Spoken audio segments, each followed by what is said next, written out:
Welcome to the Hawks Nest Live stream show. My name is Brandon Kane, and I do appreciate you for tuning on in today.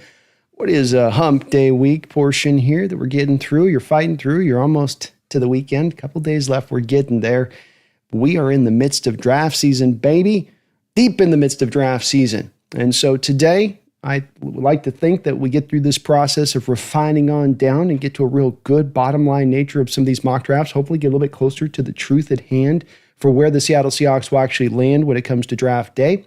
And today I actually pre-recorded this a little bit because I've got about 4 or 5 shows here over the course of a 3-day stretch here, and I wanted to make sure I got this in and done right. So we will be doing a discussion after this, but it's about 25 minutes here of this mock draft. But I consider this mock to be as close to right on the button as you can get. So without further ado, let's pop on into it. I thank you for watching. Please hit that like button as you walk in the door. And let me show you what I think, what I believe is the perfect mock draft. I believe I have figured out the perfect 2025 Seattle Seahawks mock draft. But how, you say? There's no possible way to satisfy the many different camps that exist in the Seahawks fandom. You got your value-based folks, those that say you got to pick every time at every single selection that guy that is the top guy on your board, regardless of positional depth, regardless of positional need. They say any deviation is just a pathway to failure.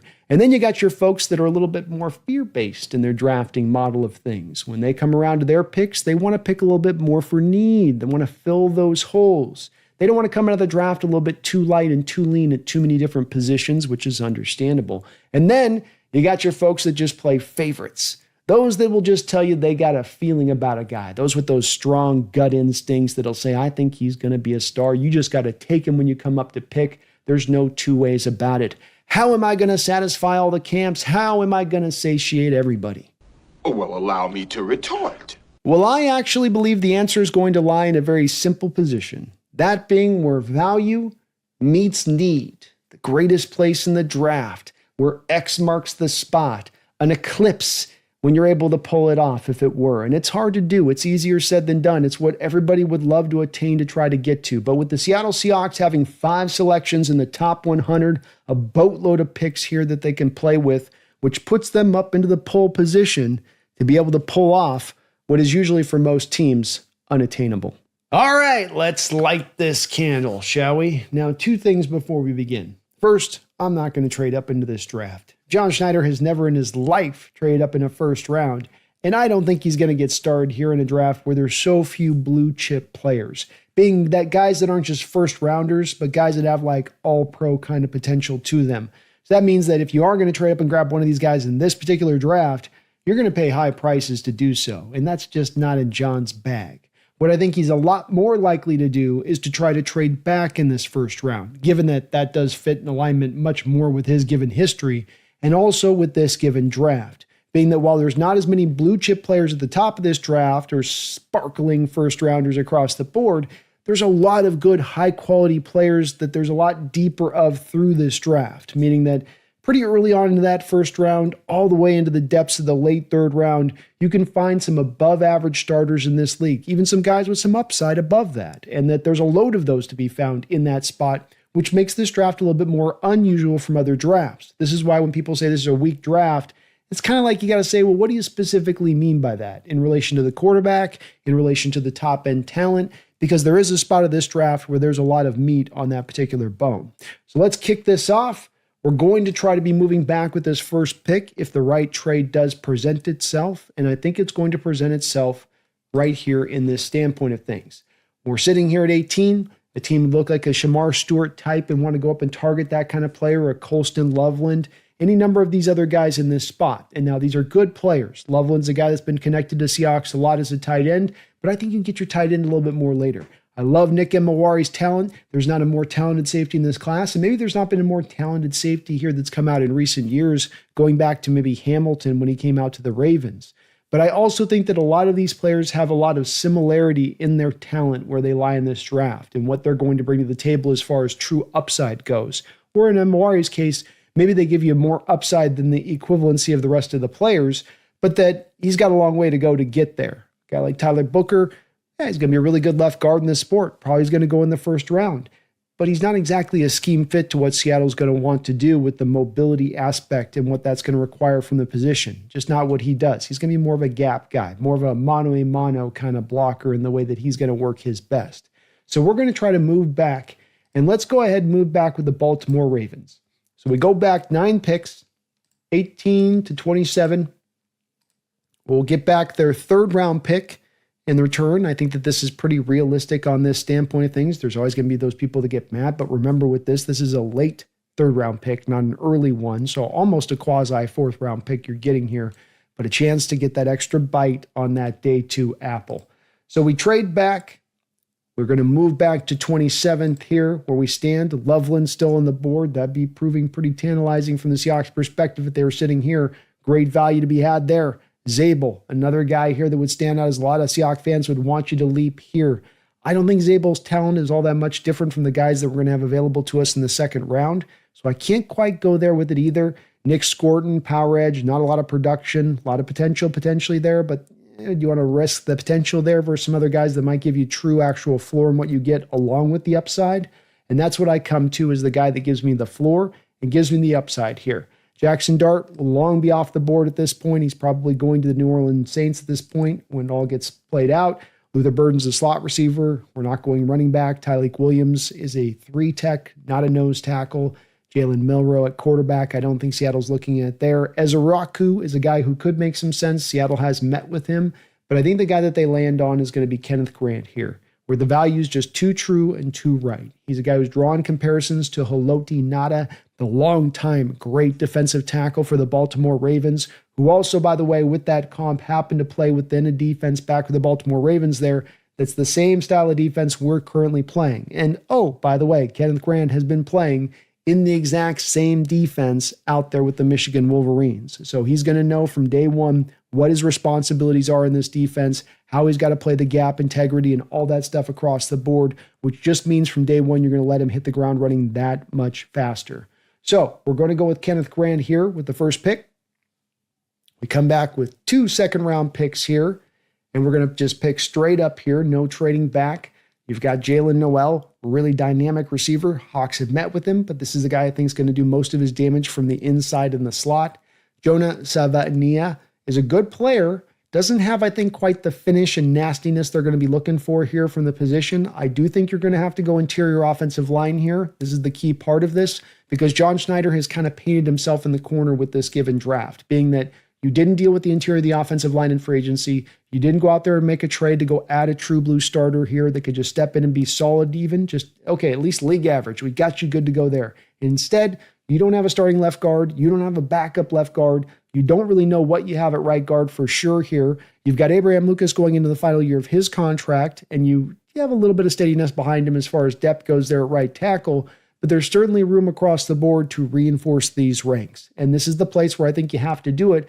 Because while there is that glut that lasts into the depths of the 3rd round, if you want to address really good starters in the interior of your offensive line, they're going to go off the board very fast here into the 2nd, early part of the 3rd round. So you got to get while the getting's good, which means on these next 2 particular picks, unfortunately, you're going to have to be crawling a little bit closer to reaching for need than you are going towards the value-based chart. Still very good value here for me as far as these players you're going to pick, but you're just not going to purified value as far as the pick goes. We get back to that overlapping that we're hoping to accomplish in this particular draft. So the first guy we're going to go with here is going to be Tate Ratledge. Seahawks have met with him. He's big. He's nasty. He's much more the finisher that Savania is not. He's every bit more athletic than Jonas Savania is. There's a little bit of question with his injury concerns as far as that goes, but that's the only question with Tate Ratledge. You hope in picking him here that you can insert him day 1 as your left guard potentially, but if he falls back or falls out on playing right guard, at least there, you've got much more of an improvement from the position than what you have currently in-house. This guy is a better prospect, a better player than Haynes. You hope Haynes can come forward, take that right guard starting job, let this guy kick over to left guard, which he has the athletic ability. He should be able to do that. But if not, here's your fallback plan, and this is one that would absolutely work. Now we come back again to a little bit more of the crawling for need here. Not that I'm proud about it, but this is also not bad value. Seattle Seahawks at the start of free agency were trying to make a run at Drew Dahlman. They missed out on it, unfortunately. It sounds like he wanted to go to Chicago. They may have been even willing to offer more money to him to make it happen. Just didn't occur. So you know that they have a little bit of an understanding that they need a little bit more here at the center position than they got. Oluwatimi is fine, but not the most athletic of cats. Sundown is super athletic, but you just don't know what you really got in that guy, and he might not be even an NFL ready-made player when it's all said and done, as high as the team potentially supposedly is on him. So we come back to center. And with the centers in this draft, if you don't grab one here now, if you don't grab the best center in this draft by far, it does kind of drop off a cliff, the position does, as we move even in through the rest of this day too. So, you go look at a McLaughlin, for instance, very talented Ohio State player, probably the next best center after the guy we're going to be taking here. But that's a guy coming back off of a major injury. He may not be right his first year. You may not be back to what he was prior to the injury. And the rest of the guys are okay, but there's a couple of Oluwatimi types, peppered on in there, and not a lot of exciting guys in there. The guy you could be taking is the best center in the draft and a purified scheme fit with all of the mobility that he brings to the position. And the guy that I'm going to have the Seahawks take here is going to be like a little bit of a drop here. It's going to be Jared Wilson. And there's other really good players on this board, don't get me wrong. But this is a guy who comes in and is your day one starter at that point. You don't have to, can Oluwatimi develop? Is Sundell really good player? Is he just kind of raw goods? No, this guy walks in day one. He's your starter. Let's go. Kick it off. Run. And you also got the added benefit in taking him along with Ratledge is that I say always a great thing about really awesome offensive lines is they have this cohesion, a psychic-like connection that exists from player to player along that offensive line. And you can only get that by those guys playing with each other for a long period of time. You can't really just quicken it. You can't really microwave it. You got to slow play it a little bit and get that development. Well, on this one, you can microwave it because these guys have been playing together at college in that way. And so you can feel very comfortable in going for Wilson that he's going to help Ratledge aside of each other. They'll help each other in this way, and that they'll be able to work together. And that's going to help you out, you'd think, in getting them to go a little bit faster in that progress going forward, much in the same way of Grant coming in and playing in the same defense that he played in at Michigan. So I'm going to go with Jared Wilson as the center here from Georgia, address the interior of this offensive line right out the jump here into day two at the beginning of day two, but then really kind of free ourselves up, I think, a little bit as we go through the rest of this draft.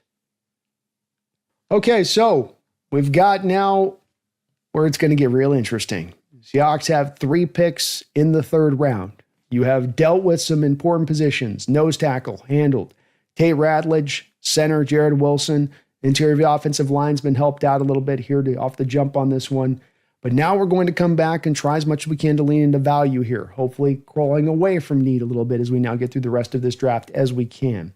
And the place that we're going to jump on here, where wide receiver is a little bit of a pull. Maybe Tyler Shock if he were to drop down this far as a quarterback, but I don't think the Hawks are going to target a quarterback this year, at least not early, with Locke signed to a 2-year deal. You could go Darian Porter here. Cornerback is a bit of a need, but I think Seattle would look at that and say, hey, we can get a cornerback a little bit later on. Oladejo, this is way too early for him here. I don't know why PFN has him this high up. Omar Lot is a defensive tackle, 3-tech type, so that doesn't make as much sense. Alfred Collins is a guy a lot of Seahawks fans like quite a bit.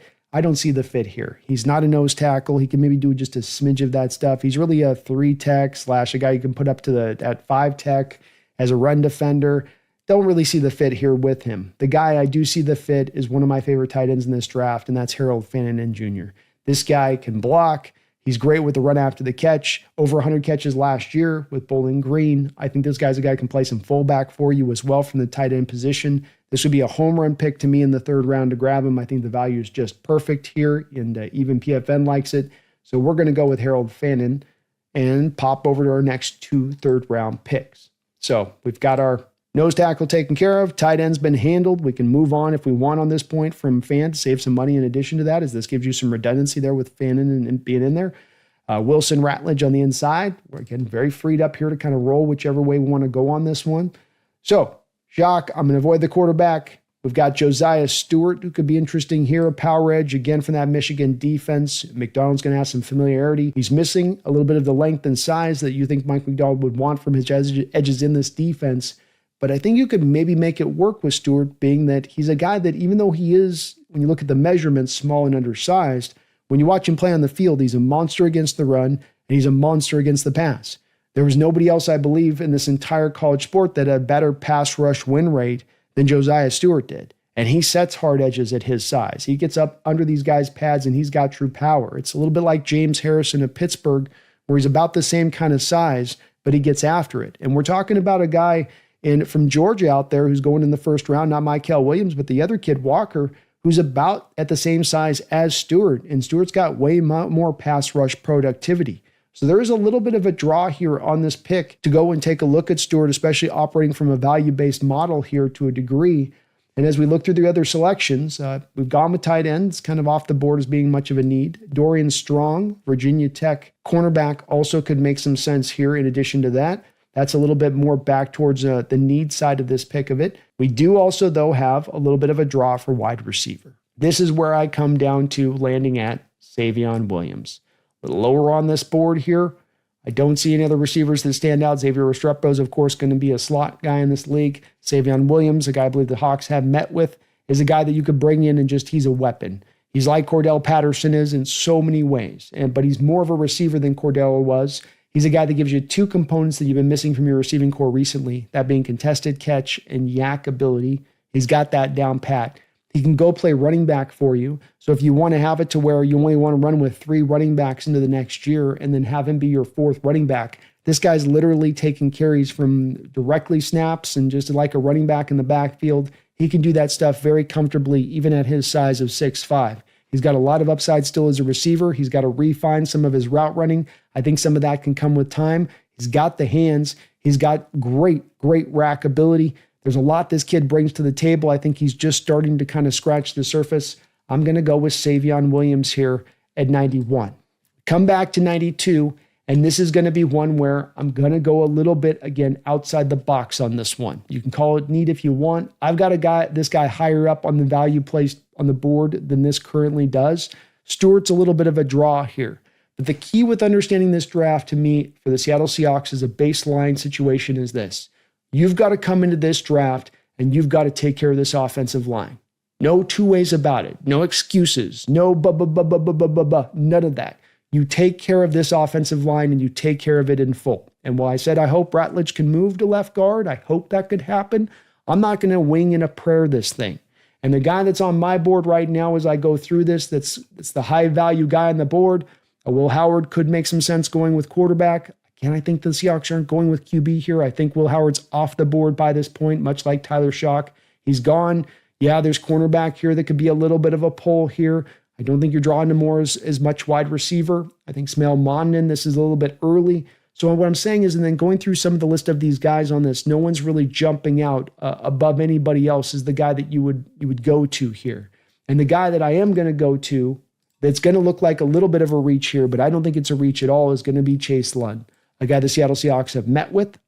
He's a guy who can play tackle and gives you some insurance out there for Abraham Lucas, but a guy who I believe can also kick inside to guard. He's got all of that mobility, and that's when we talk about guards in this system, there's a long laundry list of guys that played tackle at the college level who kicked into guard at the pro level to play in this Shanahan kind of system. So he can come in there and jump in there for Abraham Lucas if Abraham Lucas's knee acts back up, or he can be your starting left guard. So he gives you both of those. He also was the highest rated zone blocking tackle in college football last year, or one of the highest. The kid from William and Mary might have been the highest, but this guy was right there with him.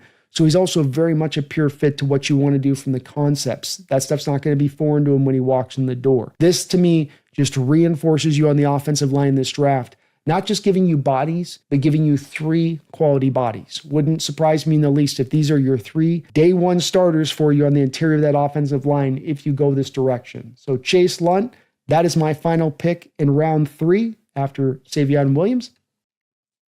And we just keep it rolling here. Okay, so now we are into the 4th round here, and we're looking pretty. We've really dealt with our trenches and handled those well. We've got a couple of skill position players in Fannin and Savion Williams that's going to really help out those ranks, I think, at least give you some guys that can be weapons in this offense and maybe even outright replacement in Harold's case when it comes to Noah Fant. Now we come back and we're going to try to stay again into value as much as we can. I do not like Deion Walker at all, and I think he's more of a 3-tech than any kind of nose tackle at the next level if he is going to find success. Rondé Gadsden's not much of a need here as we already got our tight end. I don't think we go running back. I don't think we go quarterback either, though there would definitely be a draw for John Schneider to go with Quinn Ewers here. I'm going to go another place because I'm looking for the perfect draft, not the good draft. I'm looking for the perfect draft. And what I said coming into this draft was what? Seattle Seahawks needed not one, but 2 nose tackles. You can't count on Cameron Young. You just don't know what you got in him. You had nothing else behind him. So yeah, you went out there and you got Kenneth Grant as your starter here, but I'm trying to free Byron Murphy all the way up. I'm not trying to partially free Byron Murphy up. I'm not trying to free Byron Murphy up where he's still got one chain on one arm that's kind of restricting him a bit. I want to put him in a 3-tech. I want to move him around that defensive line. I do not want to restrict him to nose tackle. And the second best nose tackle in this draft, a guy that's not that far away from Kenneth Grant as far as upside goes, and this kid's got a ton of upside to me and what he brings, a young pup, only about 21 years old out there at Maryland, but the number 2 nose tackle in this draft is going to be Jordan Phillips out of Maryland. So you get your starter, you get your backup, you fully free up Byron Murphy, and now in my opinion, by going and grabbing Jordan Phillips here, you've created what is possibly the strongest defensive line in pro football. Not only strength at the front, but strength to the depth. And what did the 2013 Seahawks defense have? Yeah, it had star power. It had names you know, but it had one of the strongest, deepest defensive lines you will ever see, front to back. And that's what you're kind of recreating here by going after Phillips with that pick. Now we come back along still with plenty of selections left in this draft. We're 2 picks here in the 5th round where we can go any direction we want to go. Got a couple quarterbacks. Riley Mills is a 3-tech there out of Notre Dame. Don't think that makes as much sense. Jared Ivey could make some sense here where you look at the power edge. That could come into play here. This is a little bit more where you might be reaching just a tiny bit more for need than you would otherwise because of the fact that you are getting later into the draft, and John Schneider has often indicated that he's a little bit more willing into the later reaches of the draft to go a little bit more for need at that time when he is. So we are going to look at it from a little bit of that standpoint, but you can see there's a few names here. I really like Bossa, and I think that's where we're going to be kind of leaning a little bit if we can't find necessarily the corner that makes a lot of sense. Safety is also a little bit of a need here as far as that looks, but you don't have a lot of great names there as far as safety goes. With corner, we got Jabbar Muhammad here in the 5th round who could make some sense. It does get a little bit lean. I do have Mello Dotson actually ahead of Jabbar Muhammad on my list of things. So let's do this though. I think the value pick here is going to be more to, I don't like Higgins. He ran a 4.8 at this point. I just don't think that translates. Bossa is a guy that's a little bit more raw and rough around the edges and a lot more of his game that has to come along before he's going to be ready to start. But the good news is you got your 2 starters. You can afford to do that. And the kid should be a true demon for you on special teams. So I'm going to go with Bossa here. Going to come back around, and now we've got to kind of, in my opinion, address cornerback room. And the 2 guys that stand out here are Muhammad, who's played a lot of college football, a very good player. And then there's Mello Dotson, who really came on last year, really gives you, I think, some true upside for his position. I think Jabbar is kind of a finished product in so many ways. I think with Dotson, there's still some more increased upside to what he brings. These are not necessarily immediate needs for starters. These are guys you are, I think, hoping a little bit more for the upside on. So I'm going to go more to Dotson on this one. When I look at the value on the board here, Roberts, 3-tech in there, you don't need another defense tackle at this point. You're fine on the center position. Ivey's kind of the one guy that could make some sense here as far as some of the other picks and selections go. But I'm going to go with Dotson as the selection because I like where he's at as far as a corner and where he's headed. So we get into round 6.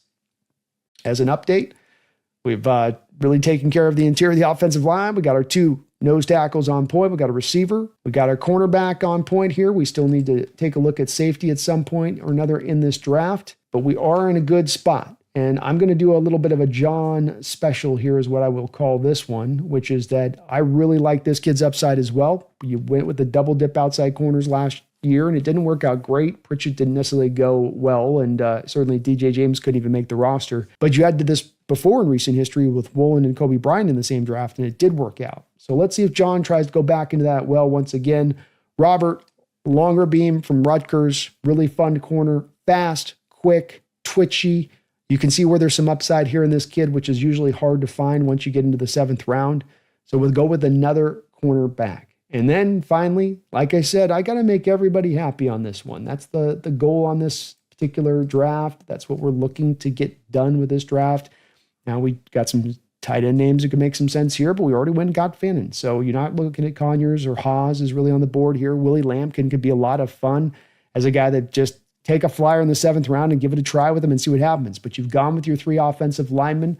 So I'm going to look at this in a different direction. Let's take a flyer on a quarterback, shall we? Let's try to make everybody happy. Let's come out of the draft with a QB just to try it.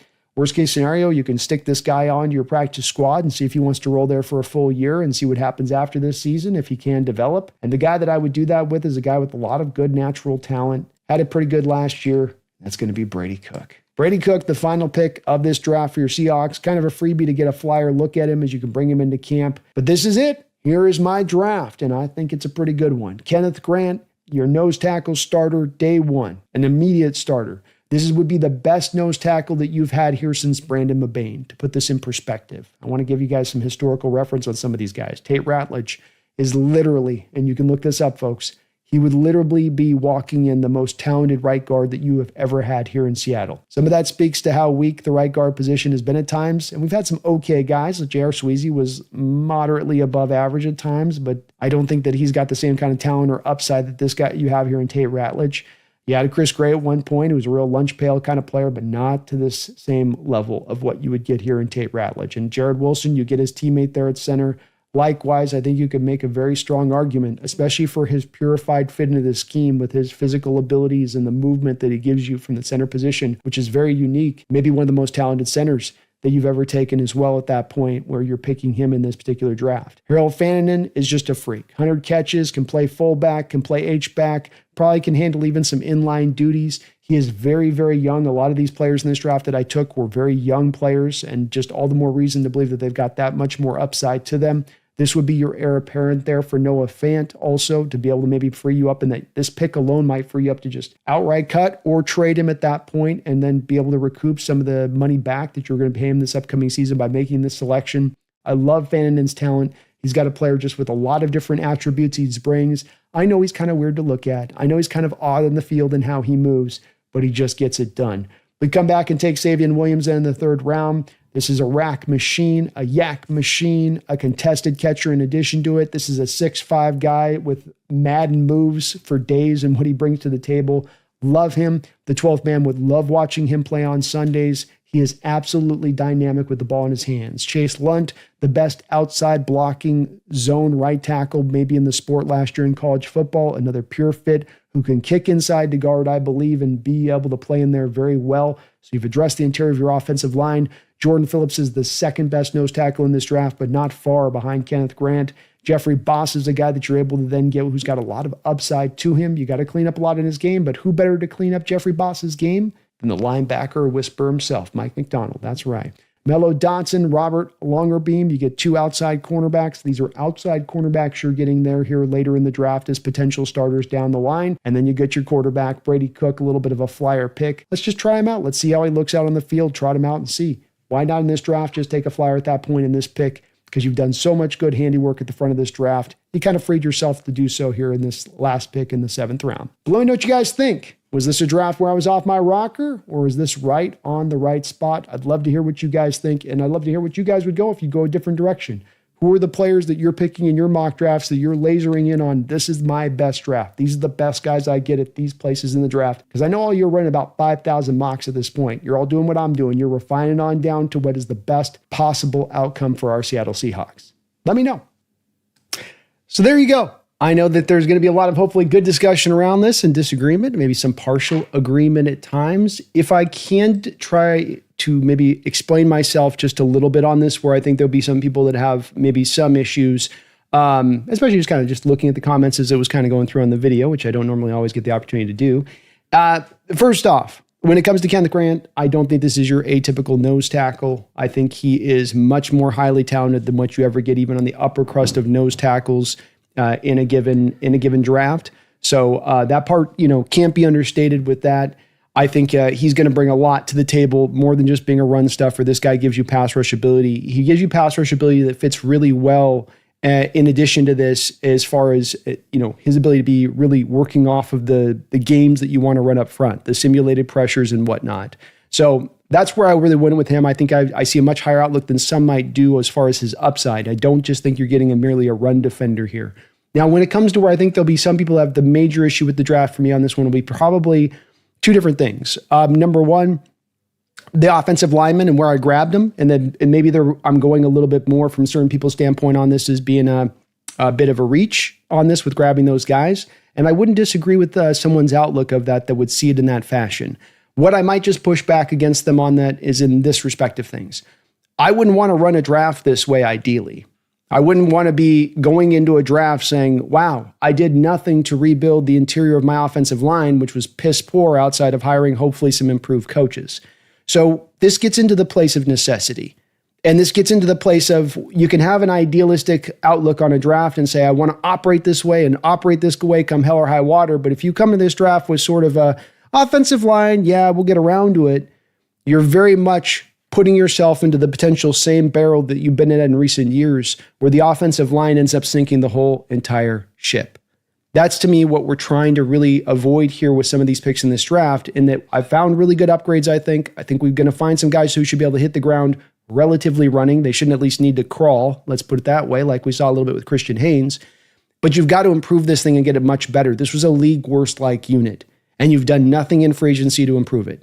Now, Josh Jones is not an improvement in any way. And so, the ideal here would be that I would not have to go this direction, that I would be able to just merely operate in that second round by pure value.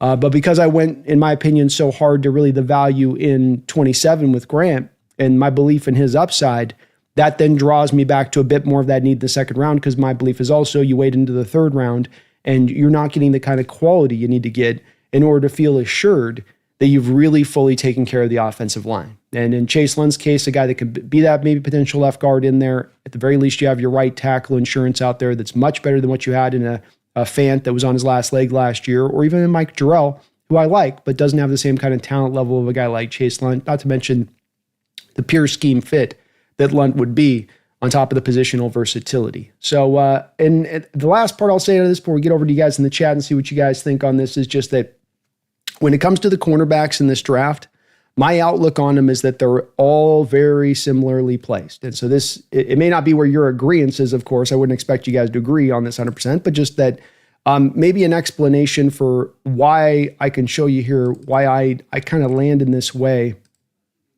with my corners is you can see the reasoning kind of right here. So here's our list of cornerbacks here in the draft as I've got them segmented up on my horizontal board. Or you can't see that. I'm sorry. You just have to take my word for it. I tried to highlight it. It's not showing the highlighter. But you can see that once you get into the third and fourth round range for me, all of these guys pretty much kind of run together. There's some upside. There's some downside. There's some good parts to the game. There's some holes to the game. There's a couple guys in there that are maybe just slot only kind of guys. There are guys that are be just maybe off coverage zone corners. Some guys that can do a little bit of it all. But all of them I tend to find in this place of things are right in about the same spot for me. So making a priority of taking one of those guys for me in the third or the fourth round at that point just didn't feel like good value versus knowing I can get a couple of those guys later. And I think this is exactly what happened last year, quite frankly. This is why John went with the Nehemiah Pritchett and the DJ James, is I think he saw last year's cornerback class a lot of the same way. And he saw that year with Woolen and Kobe Bryant a lot of the same way, right? Because he jumped in the fourth and the fifth round. That's where he was picking. Because he's got, look, the guys in the third are not that much of a difference of talent. I'm not getting that much of a better player, at that point. And, even in the case of a guy like Thomas, who I have a third round grade on, didn't run very fast. I don't know how he's going to really be able to handle doing zone stuff. He can go up and press and run man, but he's not fast, and man-based coverage stuff is what he does best. You see where I'm getting? Like even the guys up a little bit the higher end, Benjamin Morrison, love him. Guy's had hip surgery. Where's his health at? Maybe a guy that you just medically removed, Siobhan Ravel, coming off the torn ACL. Where is he at? Is he going to be back at 100%? And so there's a little bit of some question marks up here at even the top guys. Just pushed me back around to saying, look, you take the flyer on the two guys. I know it didn't work last year because there'll be somebody that, it worked so great last year. But it's that you keep taking these swings at the cornerback position. And because it's day 3 that you're taking these swings and the talents that you will find the Woolen diamond in the rough. And hey, the Kobe Bryant one worked out pretty good too, didn't it? So we also have some success stories on the back of this, not just inherent failures. I mean, we also have John with a pretty good track record of finding guys like Richard Sherman in the 5th round, applying the same kind of approach. So it's why I did it. I will understand completely if there's some disagreement in regards to it, but it was just a little bit of what bore into my thought process here. The 2 nose tackles or maybe one other spot that people can maybe mention about here, but you needed 2. You don't just need 1. You guys, we cannot count on Cameron Young at this point. And it's like where I address the offensive line the same way. I'm hopeful for Luamea. I'm hopeful for Haynes. I'm hopeful for Jalen Sundell. I'm hopeful for these guys. It'd be great if they develop, but I'm not counting on them. I'm not putting all of my eggs in those baskets and saying, or even partially some of my eggs in the baskets. I look at all of what those players bring at this point and I say, it's a bonus. You've not shown me enough to know I can count on you. So what you're going to bring is going to be bonus. And hopefully you can develop beyond that. How hungry are you to go take it, quite frankly? But I can't count on it, so I've got to push this thing a little bit past the line. That's a little bit of what drove this process, but I still feel like coming out of this draft, and then you add in like Fannin and Williams, two guys who give you run after the catch ability that you've been kind of missing from this offense recently at both the wide receiver position and the tight end position, I would argue. And so I was feeling this draft. I'm liking this direction. If we can go that even in a guy like Bossa, you have a guy that might even eventually, later in the draft, be able to eventually down the line, a couple years from now, develop into becoming a starter for you. Not a tremendously old player. But let me know what you guys think. And if this is in the comment section, if you're watching it after live, like I said in the end of the video there, I'd love it if you guys could post down, who is your essential mock collection of guys you're going through. It doesn't have to be all 7, 8, 9, pick whatever. Just, I got these 5 guys that I got to come away with in this draft, or that I find myself constantly kind of coming away with in this draft when I'm rolling around selecting through the mocks, because I know you guys are doing a bunch of these. So let's get over to you guys here in the chat, do some discussion here. We're going to go relatively short. I know I often say that, but we will be going short today because we have a lot still lined up here over about the next week and a half. And so to give you guys an idea on the schedule, we got tomorrow, 12 o'clock, we'll be doing the final wrap up on the prospect breakdown. We'll be looking at safeties. And then we've got Dan Viennes. We'll be doing a crossover show with Dan Viennes tomorrow. I think we've got that set for 7 o'clock, I believe, with Dan. So be on the lookout for that as well. We'll get the notification out for that tonight. And then all next week, we got a Monday, a mock off with Brendan on the B&B show. And then we're going to be doing a ton of coverage, of course, when it comes to the draft. So a lot lined up for you guys. I hope you are ready to go. Hope everyone's having a great night. If you could for me, please do hit that like button. It does help out the channel. It helps me grow, helps me show up on the algorithm. And I do really appreciate it. Mike Greasy Smith says, good draft, B. Thank you, man. I appreciate it. I do appreciate it. I know there'll be some back and forth here.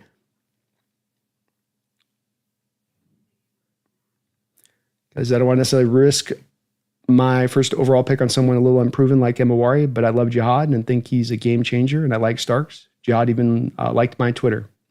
He's really good, Kelly. I have nothing against Jihad at all, and if I had really the pathway to being able to play him, I have no problem taking him. I think that there's just a couple things that have to happen if you do take him, which is, first off, you're going to have to kind of move Tyrese Knight, I think. I don't know if it makes sense to have Tyrese Knight as good an instantaneous player as he was to go sit and languish on the bench to kick Jihad Campbell out to will linebacker, which he can be a good will linebacker, but probably is going to be best suited as actually a Mike long term. He's not going to be a guy that's going to be able to rush off the edge. And so that's just the only worry I have there with him on that, Kelly. But as a player, he's fantastic. And he's certainly got star potential as a middle linebacker and a complete game at that. And you touched on it with Emawari. That's my worry with Emawari, is that you're grabbing a guy that's really more about the physical gifts than it is about what he's shown on tape. And with first-round guys especially, I'd like to have a little bit more closer to, I've seen it on tape. Stark, same way. I've seen it on tape. Don't have any problem with that one with it. Charter says Jack Nelson or Clay Webb in the 5th round. Nothing wrong going there either. Nothing wrong with that. Dogzilla, love this draft. Thank you, Dogzilla. Nick says, I get where B was coming from with his draft, but this is not my favorite way to go about things. I love the first round approach. I will say that. Well, there we go. At least probably like some of it on that. I appreciate that. And I do know maybe some that are not quite as on it. It's kind of where I'm interested to see too, where the back is on the other side of it. For those that push back, which direction they kind of would have gone with it. Chris, was Caldwell not available at 137? I don't believe he was available at 137, but I would take Phillips over Caldwell. Caldwell is kind of a little bit like CJ West out there of Indiana, where they're a nose tackle who has to kind of get upfield and attack. They're not as much a nose tackle that's going to be two gapping and rooting down. So I kind of felt that way a little bit while watching Caldwell. He can do some pure two gap, sit down, hold the point of attack stuff, but most of the time he's at his best trying to kind of get upfield, where with Phillips, he can do a little bit more of rooting down, I felt like, too, his upside's a little bit more than Caldwell. Caldwell's kind of a finished product. But I like Caldwell. So don't get me wrong, he's a good player too.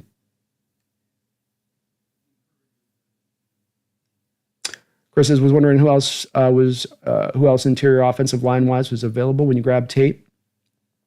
I didn't think that there was any names that had been connected to Seattle or that stood out as prime prospects. The Jack Nelson one was maybe up on the board there with it. So he's a guy that I know some people like a lot. I'm just a little bit higher on that. I love the zone fit there with Chase Lunt. I really do. I think he's going to be a real good player in this league, especially if you can get him into a zone-based scheme. I would have done this live, but I just wanted to kind of get it recorded, the time frame. AK, I feel like Fannin is the weakest pick here, but only because I don't know nothing about him. Everything else will be pretty solid. He's a really good player, AK. I think the more you look at him, and this has been the case with, to me, AK, because there's a lot of folks that haven't really been aware of Harold. He's out there at Bowling Green. You're not seeing him on your television on Saturdays. But I think the one thing that does stand out to me, AK, on this is that the folks that are in that camp like yourself that haven't seen him, the more tape that you turn on and you watch of the guy, the more you instantaneously are going to like him and come away, I think, with going, okay, wow, yeah, I do get it. I do see on tape there's something different about this kid. And a really young player, too, in addition to, how he is as a player. But if I can get most of the draft you like in this online internet world, I'll take that. I'll take that.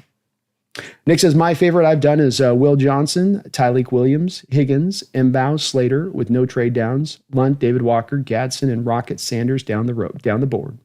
Wouldn't have any problem with that. Just about all those guys I'm in alignment on. I'd probably be with Tyleek and Higgins. You'd have to kind of sell me on those two, Nick. I mean, Higgins or maybe you're not saying the Higgins I'm thinking. You're saying the wide receiver Higgins. So that one's good. Yeah. You're not going Jay Higgins. You're going Jaden Higgins. So that one's a good one. The Tyleek one you might have to explain to me, though, because he's really just a nose tackle or a 3-tech. He can't really do nose tackle stuff.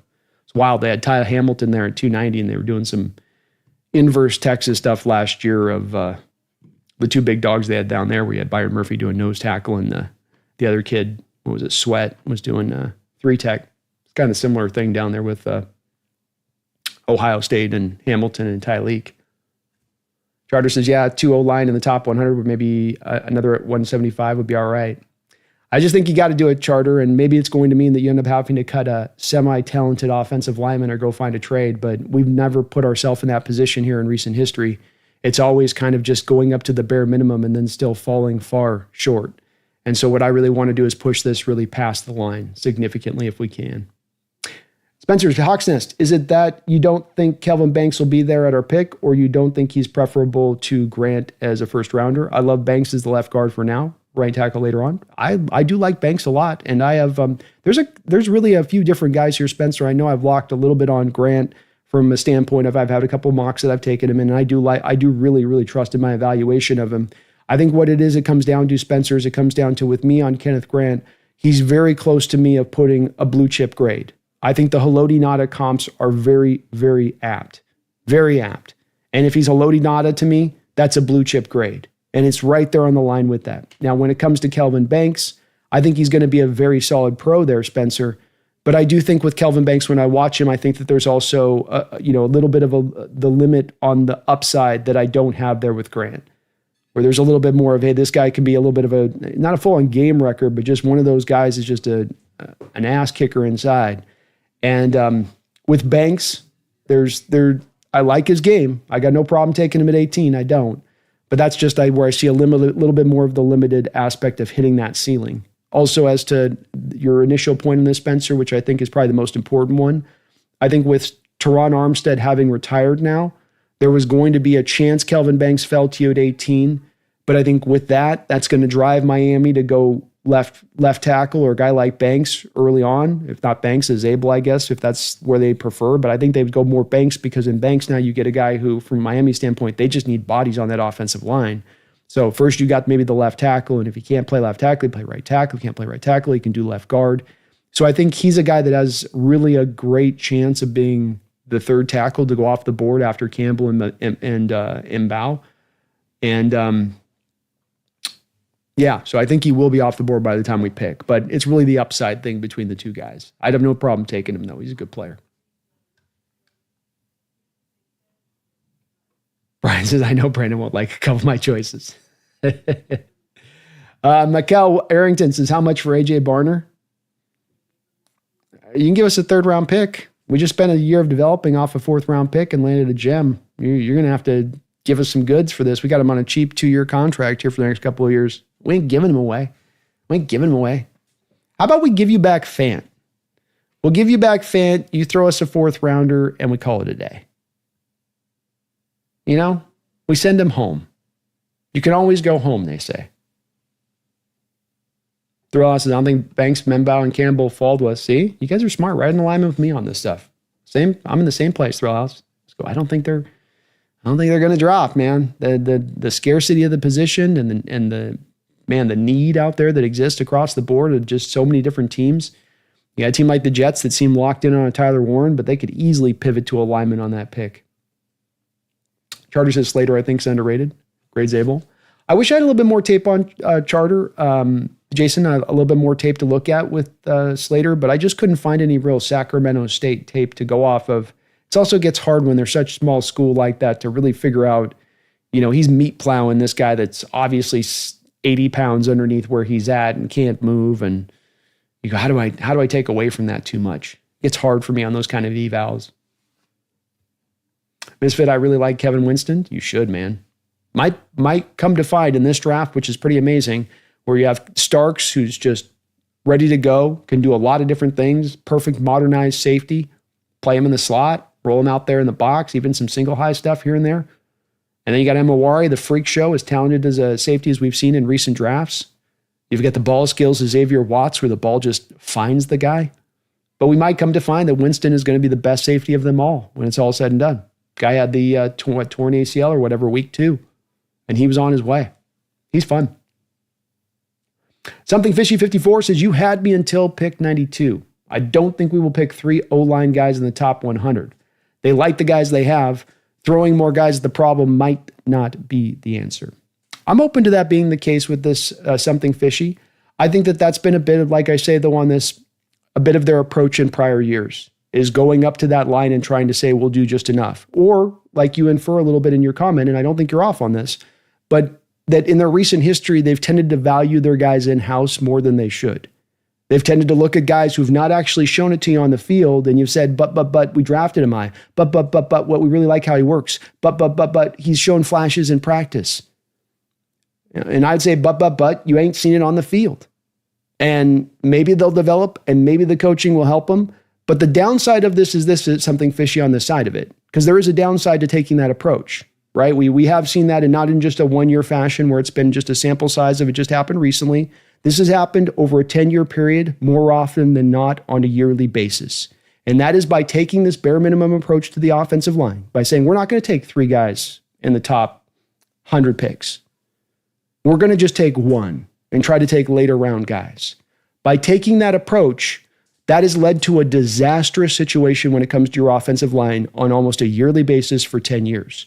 So to me, Something Fishy, as they've spent an offseason ignoring the offensive line from the free agent standpoint of things, ignoring the offensive line for making any kind of major trades, having it be this disaster for 10 years, and then walking into the season going, well, we'll pick 1 guy and then just trust on the development to come forward. I don't think you're wrong in that that's something that they are potentially counting upon, but I would say that given the recent history right now, it's a lot more crazy to believe that that's going to work than not.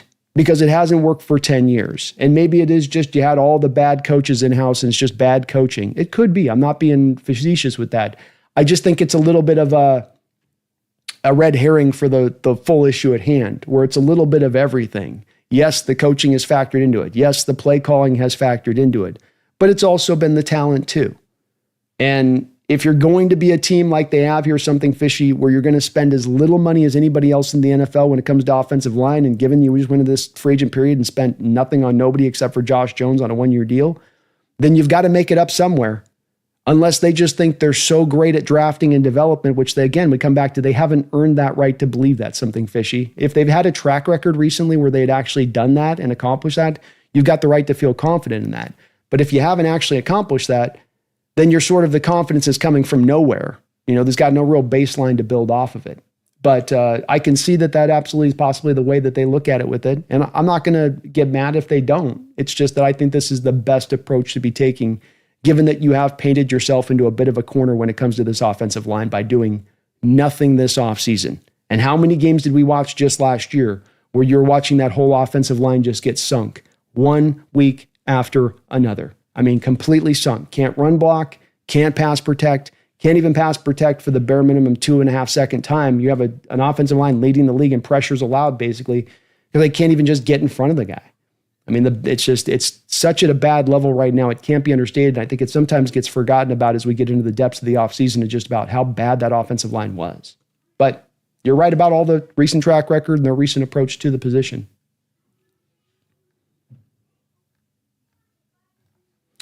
A couple donations here. Dogzilla, thank you for the $2 donation. He says, I want to see weight factored into the nose tackle position.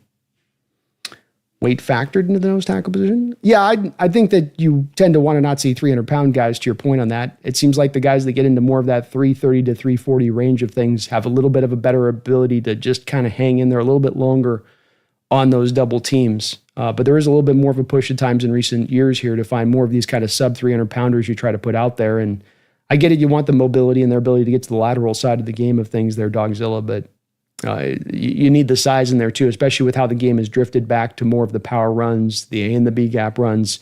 I think that there's more, this part of the pick with Grant too that's built into this is where the game's going over the next 3, 4, 5 years, where I think that the inside runs, teams are going to try to be knocking these teams out of the cover 2 shell. And the only way to knock them out of the cover 2 shell, unless they find another creative way to do this, is to get the safety to come back up into the box. It's the only way to get it done. And really the only way I see to get that done is to really be able to basically bludgeon teams inside. I think that's what a lot of teams are going to try to do. So the bigger guys in there to do it, I like it the better, especially when you get the big 330, 340 guys. A part that they don't talk about nose tackle that's underrated is kind of the width angle of things, where the double team blocks initially hit you with the double team, then the guy climbs to the second level. If you're really wide, it's hard to get around you to get to that second level block. The linebacker can kind of use you like an impediment, and that just keep you in front of him a little bit. But weight's important, Dogzilla. That's for sure, man. Thank you for the donation. Taker610, thank you for the $5 donation, Taker. Appreciate you for that. Brando, I love the Ratledge and Wilson picks. Jason Kelce was a 5th rounder, wasn't he? That is correct. Yes, sir. I'd hate to pass on Loveland or McMillan at 18, though, if there. Totally get it. And I would have a hard time with McMillan, especially on that. I'm a little bit less so on Loveland than others are, but I'm not going to really be in much of a anger about the pick thing unless it's some very specific things that happened in this draft. If you go out there and who'd be guy at 18, like Emeka Egbuka at 18 would make me go, what? Huh? That'd be one of those ones where, Quinn Ewers in the 2nd round. I'm going to be bitchy about that. You know what I mean? I'm going to be a little bitchy about that one if that goes down like that. But these other guys that are up in the 1st round of this draft, even a guy like, let's say, a Colston Loveland that I'm not as big upon, I still go, I understand why people like him. I can understand why there'd be a lot of NFL teams that would be in on him. You can see where the upside's going to come from with him. And with me and McMillan, that's just, peanut butter and jelly right there. I think that's definitely been one. I think with McMillan and Genty both, I think there's a lot of fans and pundits at this point of the process, in this draft process, with both of those 2 particular players, they're getting lost in the forest despite the trees. And it's just that you have all this extra time to evaluate these guys, and you start to get to a point in the process where you start to get nitpicky, and you just start picking at nits. And I think with those 2 players, that's a little of what you're hearing through this draft process. But Kelce was a hell of a find by the Eagles there in the 5th round. He was undersized. I was thinking at that time you need more of the 6'4", 6'5" guy, even though he had the mobility stuff. But that was a hell of a pickup by them. And look, you're back there like kind of this draft. This is sometimes where the centers end up going, like this draft where there's 1 center in the 2nd round for me, 2 in the 4th round, and then you've got 4 in the 5th round. So 6 guys kind of in that same Jason Kelce kind of area. It just tends to be where the centers tend to fall, that their tape tends to kind of sometimes look very similar, where nothing's really standing out about what they're doing. They're getting the job done. They're landing their double teams, but you're not seeing something significant in their game to raise them up the boards on that. Whereas with Wilson, the mobility is next level with him. It is a difference defining factor with him that separates him from Bryce Foster, Cooper Mays, Drew Kendall, Jonah Monheim. The ability to snap a ball and then pull out in front, and then go out there and hit your block out front once you pull. His ease of movement into space, his quickness to get on top of guys when he gets to the second level. These are things that are hard to find for a center position for a guy like this. And I think his skill set is going to translate very quickly, especially if he can go to a zone system like ours and be the pure fit he would be. Because all these offensive linemen would be really pure fits to this scheme. Just hasn't always been our approach with offensive line in recent history. I would say that. But a lot of guys there would be a hard pass for me on. The overriding factor for me at the end of the day on this one, for me, Taker, was I want to get that extra bite at the apple into day 2. I like all the bites we got. Don't get me wrong. We're probably almost eating the whole apple at this point. I'm probably taking bites out of the core. I'm probably getting a little greedy. I'm rubbing the lamp and I'm asking for an extra wish. Okay. I get that part for fully, but I just have that draw since we've gone through this over about the last month and a half where there's this really heavy pull that just makes me want to just get that extra pick in day 2. There's something about that thought. Still have my first rounder, but get the extra day 2 pick, and that you come out of this with a haul of guys that, how many starters, how many stars, you got guys that are going to bring impact in what they're going to bring, and that they're going to find a role on this team. Fannin will find a role. Williams will find a role. Where does Ratledge sit? Right guard, left guard. He's going to be starting for you. Wilson's the day 1 starter over the top of Oluwatimi and Sundle all day to me. And even the corners. I think you end up potentially finding starters even when they're with those guys. But thank you, Taker. I appreciate that. Spencer Smith, thank you for the $5 donation, Spencer Smith. He says, I have perfect opening picks. Number 18, he took Kelvin Banks. Number 50, Jaden Higgins. Number 52, Alfred Collins. Jared Wilson at 92. Andrew Makuba. No, I got that wrong. So we got 50 is Jaden Higgins. 52 is Alfred Collins. 82 is Jared Wilson. 92 is Andrew Makuba. Pick Slater at right guard later on. Hook 'em. I like Andrew Makuba, man. I like him a lot. And I think that's a very much a slept on safety in this draft, in my opinion. It's really just the size thing that as much, I think, got people freaked out, but he plays great. I've actually got him ahead of Xavier Watts in the second round. So I like him a lot. And if you can get Jared Wilson to drop down there, Spencer, to the third round, all day long, that'd be insane value to be able to get him in the third round. Part of what my anticipation was with that and taking him where I took him, and admittedly a little bit of the reach into the spot where I grabbed him, was that I thought that once you got around to the third round in realistic terms, once we get to the draft, that the best center in given NFL drafts does not tend to last to the depths of the third round. The best center in the NFL draft tends to be lucky to drift past the top of the second round in recent history. John Michael Schmitz, Linderbaum, these kind of centers, they're going to be picked in a given particular area of the draft most times with it. But if you get in the third round, man, and look, I love that whole draft. Higgins, really good route runner, absolutely would fit to this offense very quickly, can ascend to getting and playing, at least giving you some snaps out there pretty immediately. Banks gives you a lot of versatility. He can be that insurance for Lucas. Maybe even a guy that can be, if you can't get cross-signed to a long-term deal, left tackle for you, but bare minimum, giving you a left guard play. So I love your draft, man, Spencer. Sign me up for it. I will say, I am out on Alfred Collins, man. I can't sign up for Alfred Collins. I've gone back 3 separate times and watched game tape of Alfred Collins, and the motor is not always turned up. There's a little bit of, looks like Tarzan, not full on play like Jane, but don't always play like Tarzan. And he's not a nose tackle. I've watched countless games now of him. He's being aligned in nose tackle like this small itty bitty amount of the time. It's really 3 tech, 5 tech even, where he's more of they used him more as an edge than they used him as a nose tackle. But he's big and he's mean and he can be a bully inside on that. He can be a bit of that bully in the china shop. But yeah, I'm just kind of a little softer on Collins, but I love the rest of your draft, Spencer. Sign me up for the rest, man. Lock, stock, and barrel. HH, we need to trade up, take some picks this year and next year, and move up in the top 10.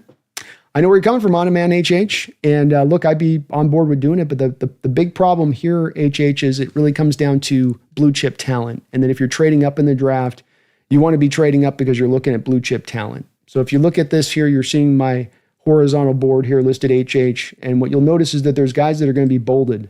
Mason Graham, Abdul Carter, Michael Williams, Travis Hunter, Will Johnson. Those are bold in their name. That means those are blue chip grades. So Kenneth Grant's first round grade, Derek Harmon first round grade, Jalen Walker first round grade, but I don't have blue chip grades on them. Then we go over to offense. I only have one blue chip grade, and that's on Ashton Genty. So what you have kind of going on here is that it gets harder to trade up in this given draft because of the fact that you're going to have to give up so much to go move up for it, because those teams that are in a position, HH, to pick a blue chip guy, and they're going, okay, you're going to make us move out of an area to give up a blue chip guy. You better give us prime assets. And when you talk about next year's draft, HH, I think what John has done here in signing Drew Lock to a 2-year deal and Sam Darnold on the contract he's on is I think John's setting the stage to potentially move up into next year's draft to go get his quarterback. I think that we're very likely, HH, to get into next year's draft, and that we're going to have, count them, 1, 2, 3, 4 quarterbacks who are going to say, if these 4 quarterbacks were in last year's draft, all of them would have gone ahead of Cam Ward. I think there's a real possibility. I think bare minimum there's 3 I can think of right off the top of my head that I know are going to be better. But I think it could go as high as 4, maybe even 5. And I think John's well aware of this as well, HH. And so he's kind of laying in the cut, going, I'm going to jump when I'm going to go jump. And so you don't want to give up those picks next year. You want that arsenal of picks in your back pocket to move up when you really want to go strike. So I can understand wanting to move up with this one, but I think it's just the timing isn't right, and there's just not enough really good players to quantifiably make it make sense. You've only got like six blue chip guys here.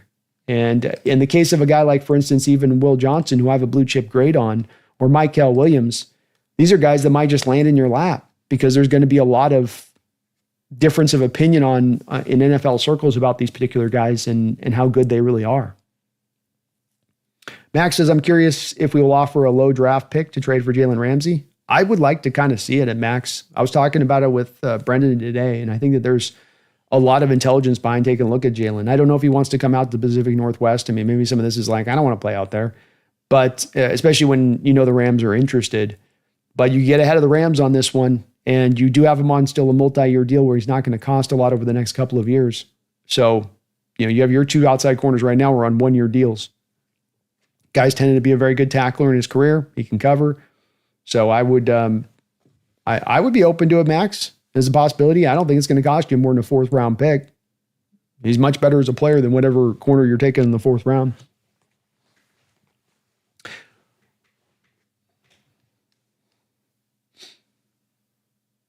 HH says, if we stay at 18, how do you feel about Gray Zabel, the guard from North Dakota State? It feels like it's a little early to take him there, HH. Like that's a little bit of a reach for need, and it made my balls itch reaching for need a bit in the 2nd round as it is. It definitely makes me uncomfortable when you talk about reaching for need when it's in the 1st round. With that said, though, he's a very, I think, fairly safe player. Is he going to be a guard? Is he going to be a center? We'll see on that part of it. I think he's the Graham Barton of this draft, and I feel about him like I felt like Graham Barton last year, where I go, look, the guy doesn't have some huge monster ceiling above him that he's going to go, tease you with. It's really more of the high floor kind of thing you're getting with the guy. But I think he's going to be relatively safe as a player coming in and playing strong football for you and probably right out the chute in that way. So, if they grab at 18, another guy where I don't want to necessarily do it, but I also don't hate it. And I could make my peace with it completely. Something Fishy says 92 needs to be an edge or cornerback. I could see them going that direction. And you can make the argument, Something Fishy, on those picks, that's where the value could go too. I think on 92 on my board there's a few still edges lingering in there that could make a lot of sense. Misfit, I remember Mike McDonald said his linebackers need to be able to blitz. Campbell can do that. Plus cover, plus play the run. Really like him. Absolutely. I've got no doubt about Campbell's talent either. For the fit here, there's no doubt about his ability. He was a pretty easy evaluation. Michael says, if my top 5 players I want isn't there, I want to trade back completely out of the 1st round and get a good number of picks. And I think everybody's kind of wanting to do that. Speaks to where this draft is. I was doing the roundtable show last night. By the way, if you get a chance, folks, check out the NFC West roundtable. We had a mock-off last night. I think I kind of lapped the field. If I got to be honest with you guys. But yes, I think everybody's kind of trying to move back, Michael. Everybody's going, yeah, I don't know if I need to be here. I mean, I can be here. We can pick, but you guys want something? You want to true it up? Kelly says, thanks as always, B. I like Starks. Love the Jihad knock darts helmet clear off. Say it with your chest. I like him. Yeah, go Jihad all day. If you go Jihad, I get it. Your first round, you're going for that upside. You're going for that star potential. We're just talking about Zabel here a little bit with our guy in the chat, HH. And this is a pick that's about the ceiling. And in Jihad's case, his ceiling is above Tyrese Knight. His ceiling is above Ernest Jones. It is. And a good chance he hits it too. It's not just the wish like you get a little bit with Emawari. Chanman, Hawks Nest, any chance you want to see Jalen Ramsey or TJ Watt on the team? I'm kind of finding myself sort of tantalized by both options a little bit. The Ramsey one, as I was just speaking a second ago, makes a lot of sense. A big part of it is two different things. Number one, you're not paying him a new contract. 31 years old, not ancient. He's got size that he can lean back on and length he can lean back on if he does kind of lose a little bit of that half step, and still a top 10 graded PFF corner last year. 4th round pick is about what it costs you. You know, I think he's like, he counts against the cap like $8 million this year and like 14 or something next year because all the bonus money gets swallowed up by the Dolphins on the deal. It's really hard not to see how the Ramsey thing makes sense outside of them trying to get a 3rd round pick back. And I wouldn't want to be giving up a 3rd round pick for Jalen Ramsey at this point in time in his career. So I would say that part. That's where my no-go range is at. TJ Watt's another one where on the surface of it instantaneously, you would say, well, I've got to pay him $35 million a year. He's 31 years old. Do I really want to do that? I don't really want to do that. And it may not be all the way to 35. You may get down to like 32 and a half or something, but you're going to give him a lot of dough. But then I come back to saying, well, this may be a place where this would help you if he's truly on the market from the Steelers standpoint, because you move him for one of your glut of extra edges. So you throw the Steelers your Derek Hall, and then you kick in, you know, maybe one of your late 3rd round picks in this draft. And that might be enough to get it done because you have to sign him to the big deal that you have to sign him to at his age. And the Trey Hendrickson thing would be my proof of this a little bit. And that the reason the Bengals haven't moved Trey Hendrickson is not because they don't want to move him or aren't willing to move him, but they're not satisfied with the draft cap they're getting back in return. And they're not getting that return back because the guy's in his 30s and he wants a new contract to whatever team trades for him. This is just not a position where a team like the Steelers can hope to max out the return for how good the player is. You have to come away and then just go, well, we got to take what we can take on this. Is this more about us not paying him, or is this more about us maxing out the return? We've got to make a choice one way or the other on this a little bit. And in the Steelers case, I've wondered a little bit with them too, that they're not a cash-rich organization. They just had to come up with a ton of money to go out there and bring DK Metcalf in on the whole escrow thing. Maybe a place too where they, this is a little bit of a financial decision from their standpoint. Tom Druenkus says, instead of 2 cornerbacks, take a running back late in the draft, as it is a great running back class. I don't know about the tight end Fannin pick for the Hawks. He's a guy that maybe not as people like. I mean, not a lot of people are going to be as aware of him, I think, Tom. But I think I've yet to see somebody who was unaware of Fannin and then looked at the tape and went, I don't get it. Or you'll turn on the tape and go, oh, okay, I can kind of see it. But he's also a little bit, I will admit, Tom, of a bit of my, personal, one of those guys you really like, you just love watching the tape. You love the way he plays the game. And I'm okay with going running back. Great value in this draft at running back there, Tom. I was partially wondering if a little bit of not taking running back could be that with so many good ones, there's going to be a lot of them that don't get drafted, to where maybe you can go and find a guy that's a UDFA that, comes in and could be that 4th guy. The other part of this too that I'm thinking of with this is that there's a way of maybe sort of saving a roster spot with a guy like Savion Williams, who can do legit running back stuff. But if he had over 50 carries last year in college football, to where now on a game day or whatever on a roster, you've got him as your 4th running back. And so you can now have one extra roster spot to a different other position because he can kind of be 2 birds with 1 stone as far as being both receiver and running back. Nick says, McDonald said a few weeks ago, Woolen is the key to unlocking his defense since he has the ability to take away half the field. His words, not mine. That's cool. If Woolen can lock it in, I mean, there's no doubt in his talent, man. There's nobody more talented in this sport than Tariq Woolen. There is not. And I'm sure Mike is well aware of that side. And pure fit to the scheme, too. Just all about, is that furnace going to start to light up and get hot? Or is it going to just kind of sit there and smolder a little bit?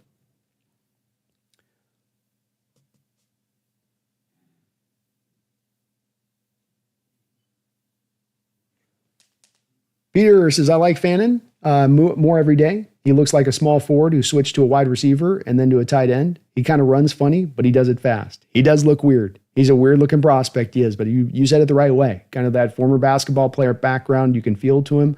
He knows how to use his body. He's got great hands. He's a monster blocker. You can line him up as fullback. He's taken direct carries as far as snaps like a running back too here and there. So, you can work him in that way. I think he gives you a lot of flexibility. Just get the ball in his hands and let him go to work. He's a yak machine out there, but he's fun. He's just a fun prospect. But yeah, he's weird. He's got the Kenny Smith inverted knees thing going on where they like rub together when he walks. And I've said he looks like a cross-country skier when he's running fully, but he makes it work. He just makes it work. Chris says, did you pick Phillips as another nose tackle? Been picking him or Nazir later if I do a second tackle? We're in alignment then, Chris. Yeah, I'm doing the same stuff because there's a little bit of a draw here to say we just need one nose tackle, but you need two. Jaron Reed's not been playing nose tackle for a very long time, since almost his Alabama days. And in Cameron Young, you have nothing there in what you've shown so far. I feel like on Cameron Young, I've kind of knocked that evaluation out of the park. Go back and watch my Cameron Young breakdown of him coming out of Mississippi. And he was that one guy in that draft that I was like, I don't see it on this guy.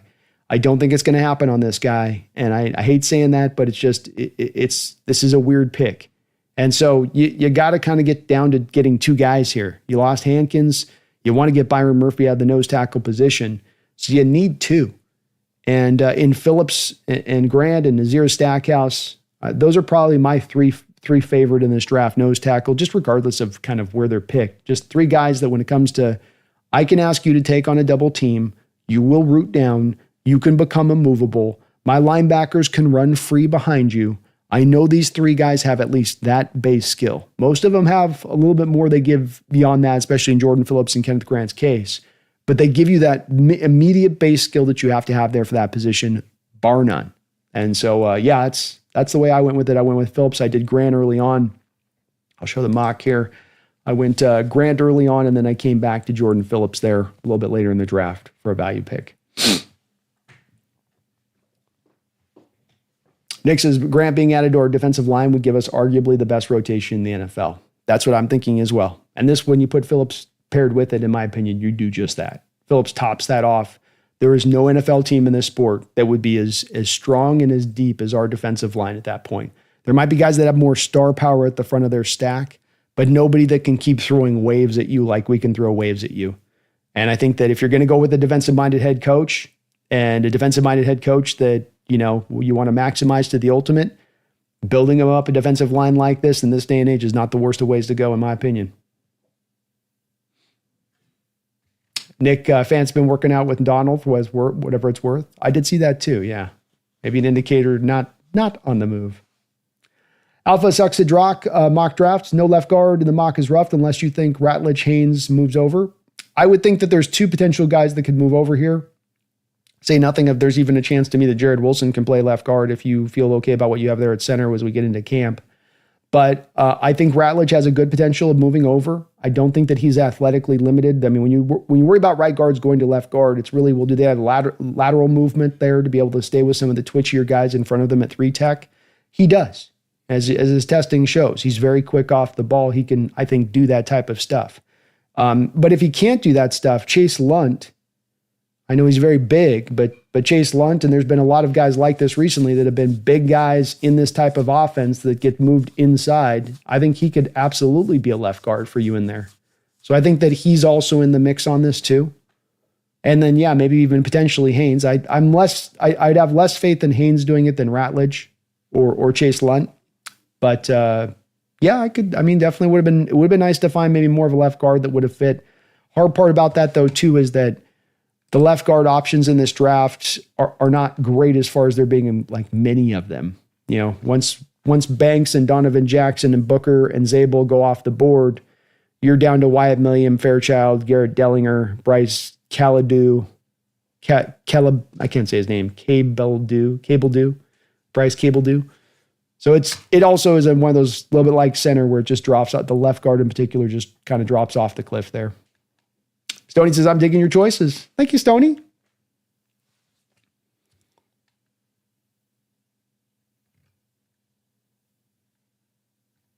Thrill House, Hawks Nest, where did Membo, Besh, and Jackson go?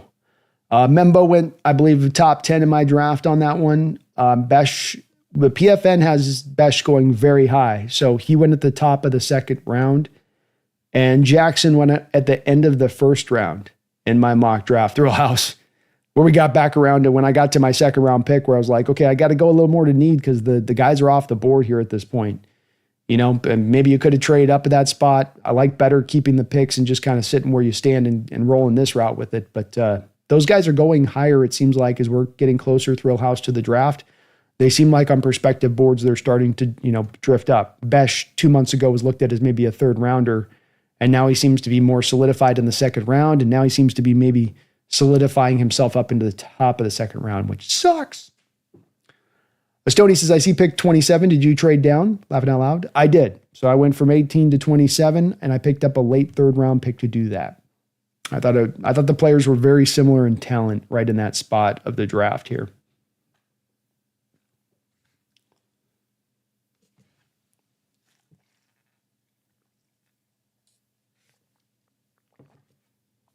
$18 and $92 to the Bears for $39, $41, and $72.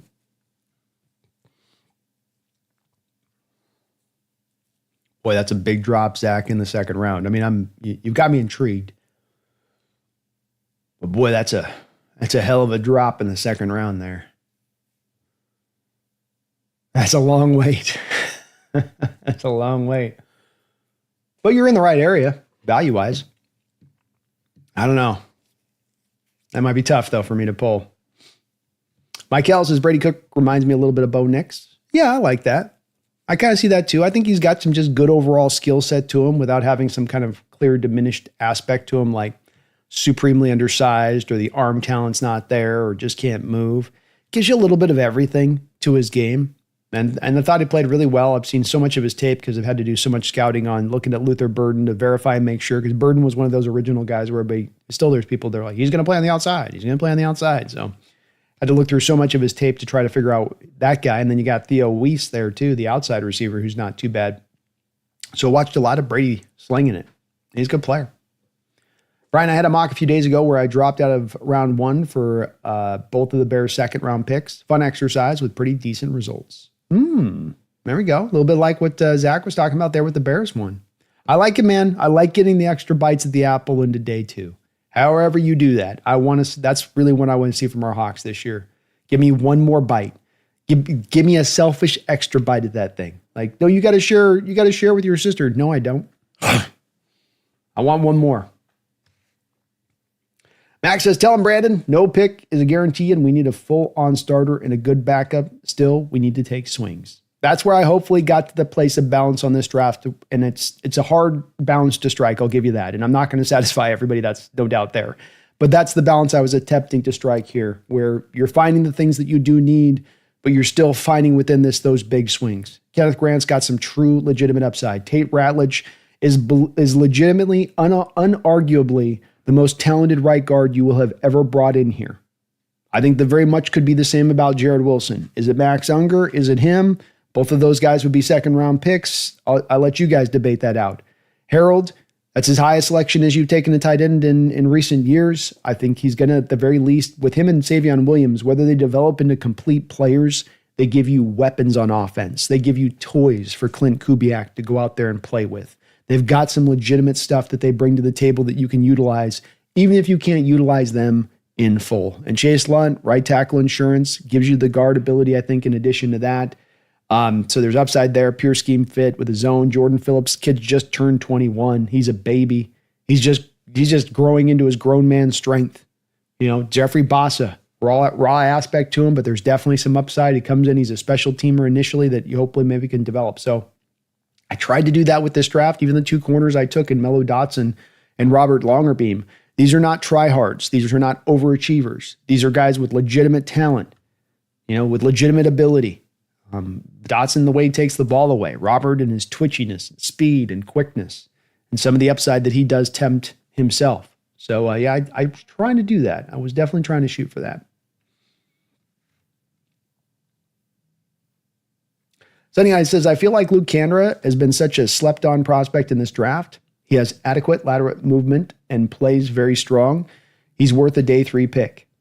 Well, to your point on that, Sunny, it'll make you very happy to see that you can see on this with my big board here, offensively speaking, that I've got here in the 3rd round on my offensive big board. Our guy Luke Kandra right over here on the right side there. I've got him listed in the 3rd round as my top right guard in the 3rd round, ahead of Connor Colby and ahead of Jaden Roberts. So Luke Kandra, really fun, really good player. I worry a little bit about the mobility stuff with him, Sonny, just a smidge. Not like he's out, I'm out of it because of that. He's at least enough of a technician in there and enough of a, technique guy that I think he can find a way to make it work. But he's a good player. And if they made him the pick in late day 2, I got no problem with it. You got him in day 3, I'll go late day 2 even.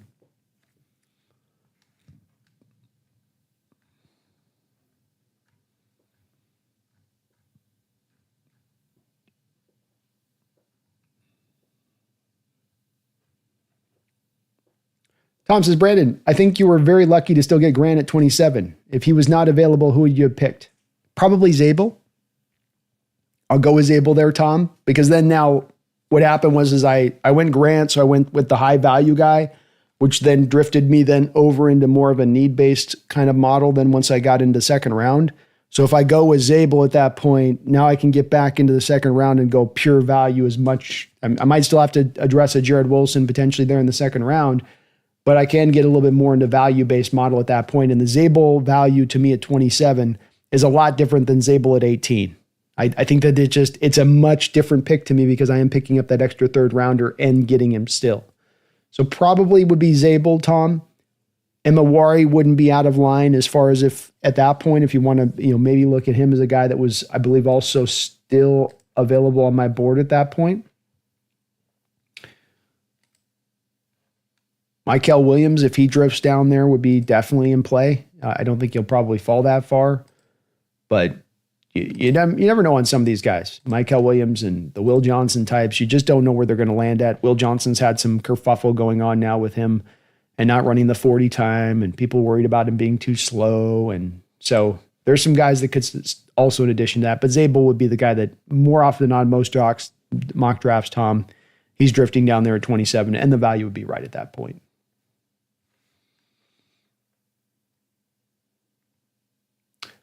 Spencer Smith, Hawks Nest. We just draft exclusively Texas Longhorns in this draft, except for Isaiah Bond. I love this class this year. Plus, Byron Murphy gets all his homies back. Hey, Spencer, it worked for Philadelphia, right? So we got Philadelphia, the Philadelphia Bulldogs. How about we're the Seattle Longhorns?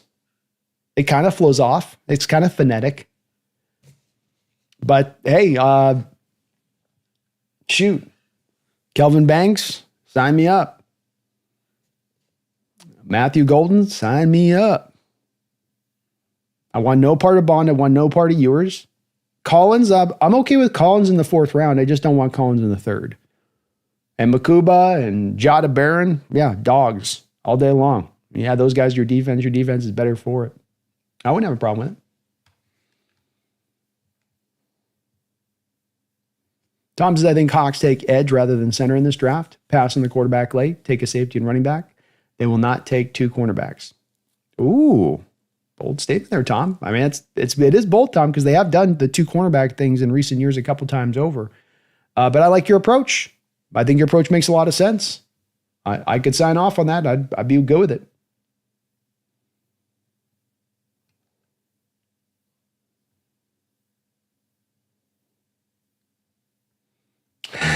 A lot of Makuba love in the chat.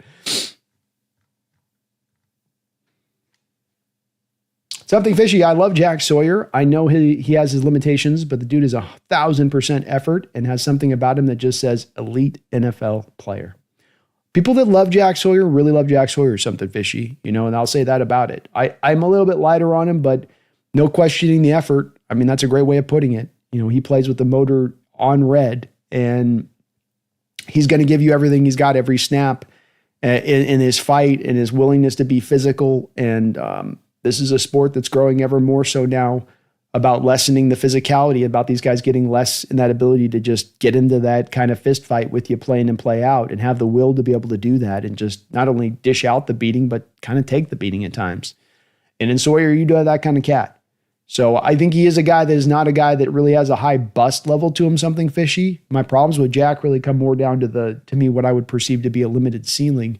But I do think that he provides you a floor. I mean, at a very minimum, he's an early rundown defender who provides you good ability with that, and that maybe a guy that can, develop as a pass rusher too, to be effective on both sides of it.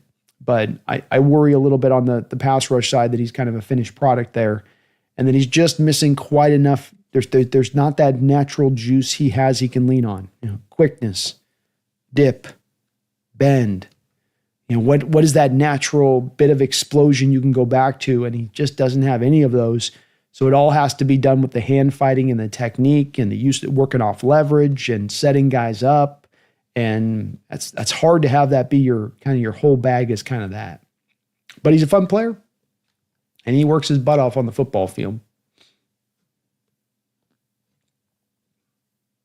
Sean says, I think 8 days is going to sneak up on us pretty quickly. It will. It's been a long wait, but now we're down to the downhill slide. It's going to go fast.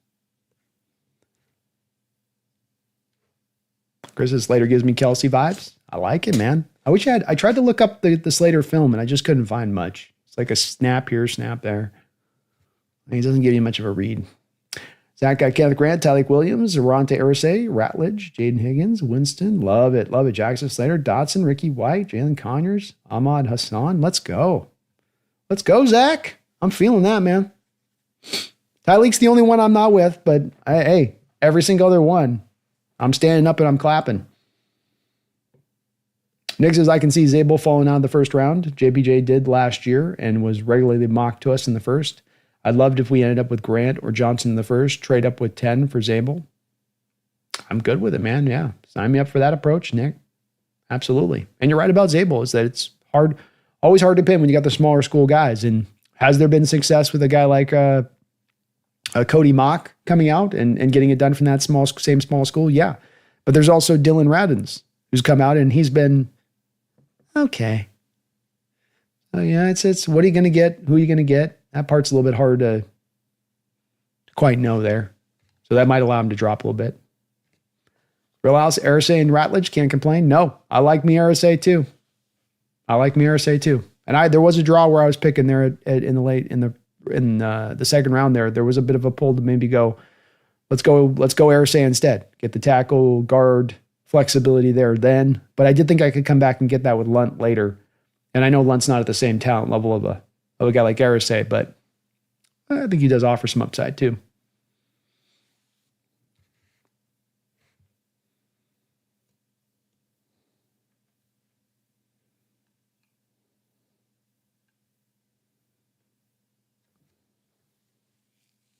Yeah, Tyleik is not a nose tackle. Another guy where there's so much debate on this and discussion and going back and looking at it. He is 330 pounds, but this is like the Deion Walker thing where they're built like a one tech, but they play like a three tech. And Ohio State did not use Tyleik Williams like a three tech or like a one tech. That was Ty Hamilton's role in Ohio State's defense. Tyleik Williams was the three. So it just doesn't have. It's a lot like all these things. When we talk about a slot receiver who's only really played slot receiver in college football, and we're going, well, that guy can play on the outside. It's like, well, why didn't he do it at college? Well, there's this reason and that reason, but he'll be great out there. And I think I've seen, Nick, as much as anything in this draft, this occurring with ball players in this draft more than ever, which is that there's a drive here on certain guys to go, well, he can go do this. This guy can go do this. And then it's really not the question of what the guy can do, but where the guy's going to be at his greatest and at his best, right? It's the old, I feel like I'm a little bit like the guy in Jurassic Park, Jeff Goldblum, where he's talking to the scientists after they built the dinosaurs and the dinosaurs are running wild. And he's looking at the scientists and he's going, you were all so busy with whether or not you could, you never thought about whether or not you should. And like, you could play Emeka Egbuka out on the outside. You could play Tyleik Williams at the nose tackle. You could try to take Luther Burden out of the slot and play him outside. But it doesn't mean you should. it doesn't mean that that's where they're going to be at their best. And really with a football player, isn't it about putting them in the position to have them do what you do best? And I harp on it a bit, Nick, because of course the problem here in Seattle has been that this isn't just a thing that's talked about amongst fans, that this is an issue that's existed with the organization recently, where you are premeditated, you are fixated, you are sometimes obsessed with drafting guys at a position who do this great and then moving them over here where they do this thing not as great. That to me is a pathway of an organization that's always going to struggle to find that top end like we have. And when you come to why have you kind of stayed in this little bit better than mediocre place, kind of one of those reasons you can point to is that you draft these guys and then you move them out of position and then they're not good in that one position and then they got to wait to play their natural position. And then you finally let them go play the natural position right about the time that you're about having them walk out the door. And so that's why I'm a little bit in harping on this one with some of these players in this draft, like a Nebeka or like a Tyleek or like a Luther Burden. There's a variety of guys in this draft like this, where I will say, like, I'm very hesitant to keep going down this road because this has been a road we've walked down many times over, and it's a road that just continually we walk into failure. Who was the last guy that we moved out of position that was a success by doing that? That we said, hey, that was a good thing. I mean, you can go maybe Justin Britt, but you had to have him fail out at 3 different positions before he kind of landed to being a center. And even as a center, he didn't last exactly a whole long period of time once he moved on from Seattle here. He gave you the one good year, and that was kind of it. So even in Britt's case, it's not exactly some smashing success story of you knocked that one out of the park with that approach. Instead, you got more guys like Ethan Posick, where you're putting this guy at guard through the first few years of his career. He's an awful guard. He was a center in LSU. It doesn't make any sense, but you just do it anyway. I still maintain Damian Lewis was a better right guard than he was a left guard, but you had a necessity for him at left guard. So you're going to slam him over there. Byron Murphy last year. Byron Murphy is not a nose tackle. There's people in this fandom that are like, Byron Murphy's an awesome nose tackle. He's dominant. No, he's not. No, he's not. He's not a dominant nose tackle. He could be a dominant 3-tech. I think he's going to be a dominant 3-tech, but he's not a dominant nose tackle. He's a passable nose tackle. He can get the job kind of barely minimum done / maybe a little bit above that.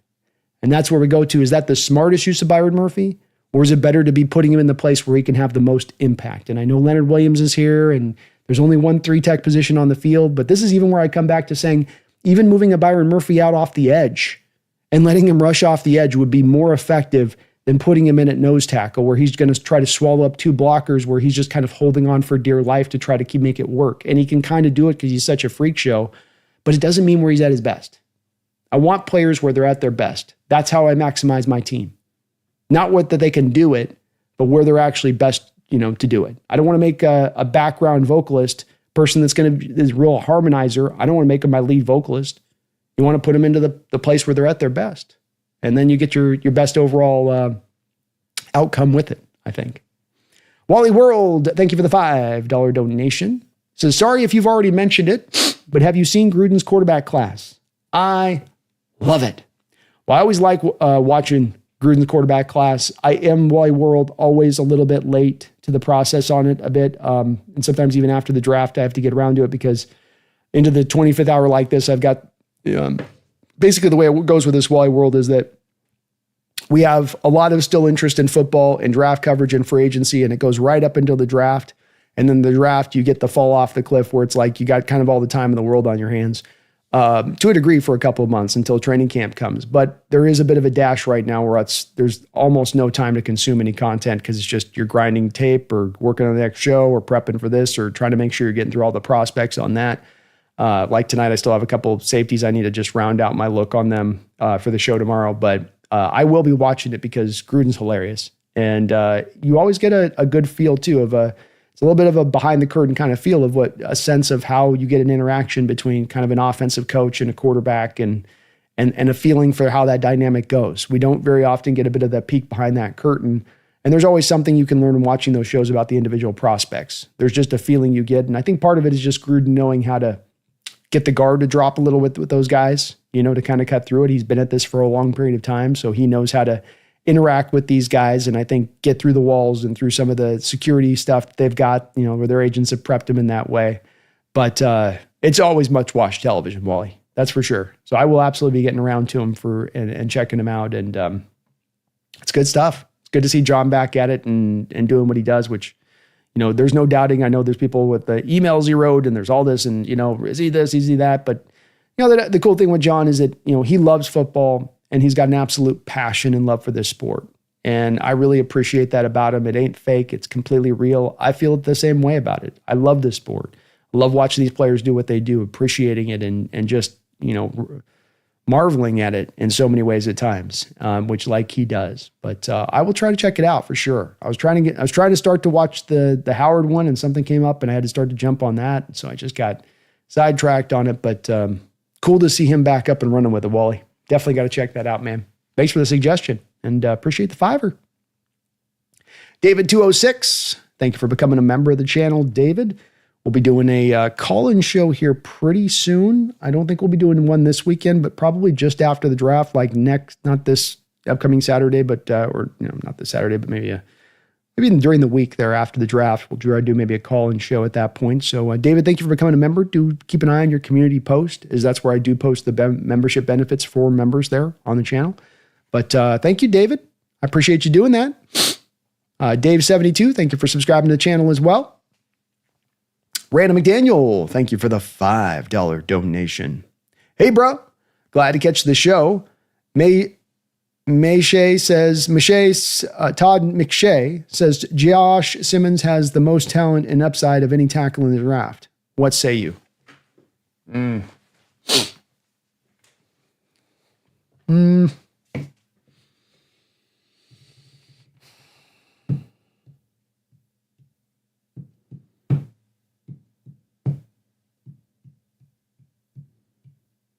I don't know if he's got enough raw power in his game. I think you turn on the tape with him and there's so many shades of Trent Williams, especially in pass protection, that you can get a bit caught up in that. I mean, he even wears number 71. I think that there's a bit of a draw to kind of really make that connection hardlined a bit more than it should be, Randall, because I don't think in Josh you necessarily he's not the people mover that Trent Williams was. And so it's hard to answer this question exactly because in Armand Mabo, you have a guy every bit as talented as Josh, if not more so talented, but not maybe as close to the refinement of Josh Simmons and might be more of a guy that's just a right tackle. Maybe even a guy who has to eventually get kicked to guard. I think he'll make it at right tackle. But I think the finish and just the lineman, it's a little bit listening to Dan Jeremiah talk on 710 today a little bit about this, Randall, if you caught it, where he's talking, about Kelvin Banks. And I feel this way about Kelvin Banks as well. There's a lot of linemen that you have this at times on tape that you see where they're the kind of linemen that are sort of they're going to do the block up until the bare minimum point. They're kind of waiting for the whistle. Okay, is the whistle gone yet? No, not yet. Okay, I'll stay a little longer. Okay, is the whistle going yet? Has it blown yet? That versus the guy that's just going to, the whistle was long blown and he's still pushing the guy into the dirt. And Simmons is kind of at that former rather than the latter. Whereas with Mabo, he's got a little bit more finishing dog to his game, which might aid him on getting a little bit more to the higher upside. But Simmons would be the number 2 guy behind him. And really all that's just a representation of really Randall is not the talent of Josh Simmons. It's more of a representation of how weak the tackle class really is. I mean, Will Campbell might end up being a guard. So you have, from my standpoint in this, Randall, and this is pretty crazy because I think we average like 5 or 6 tackles every first round or something like that. I have 3.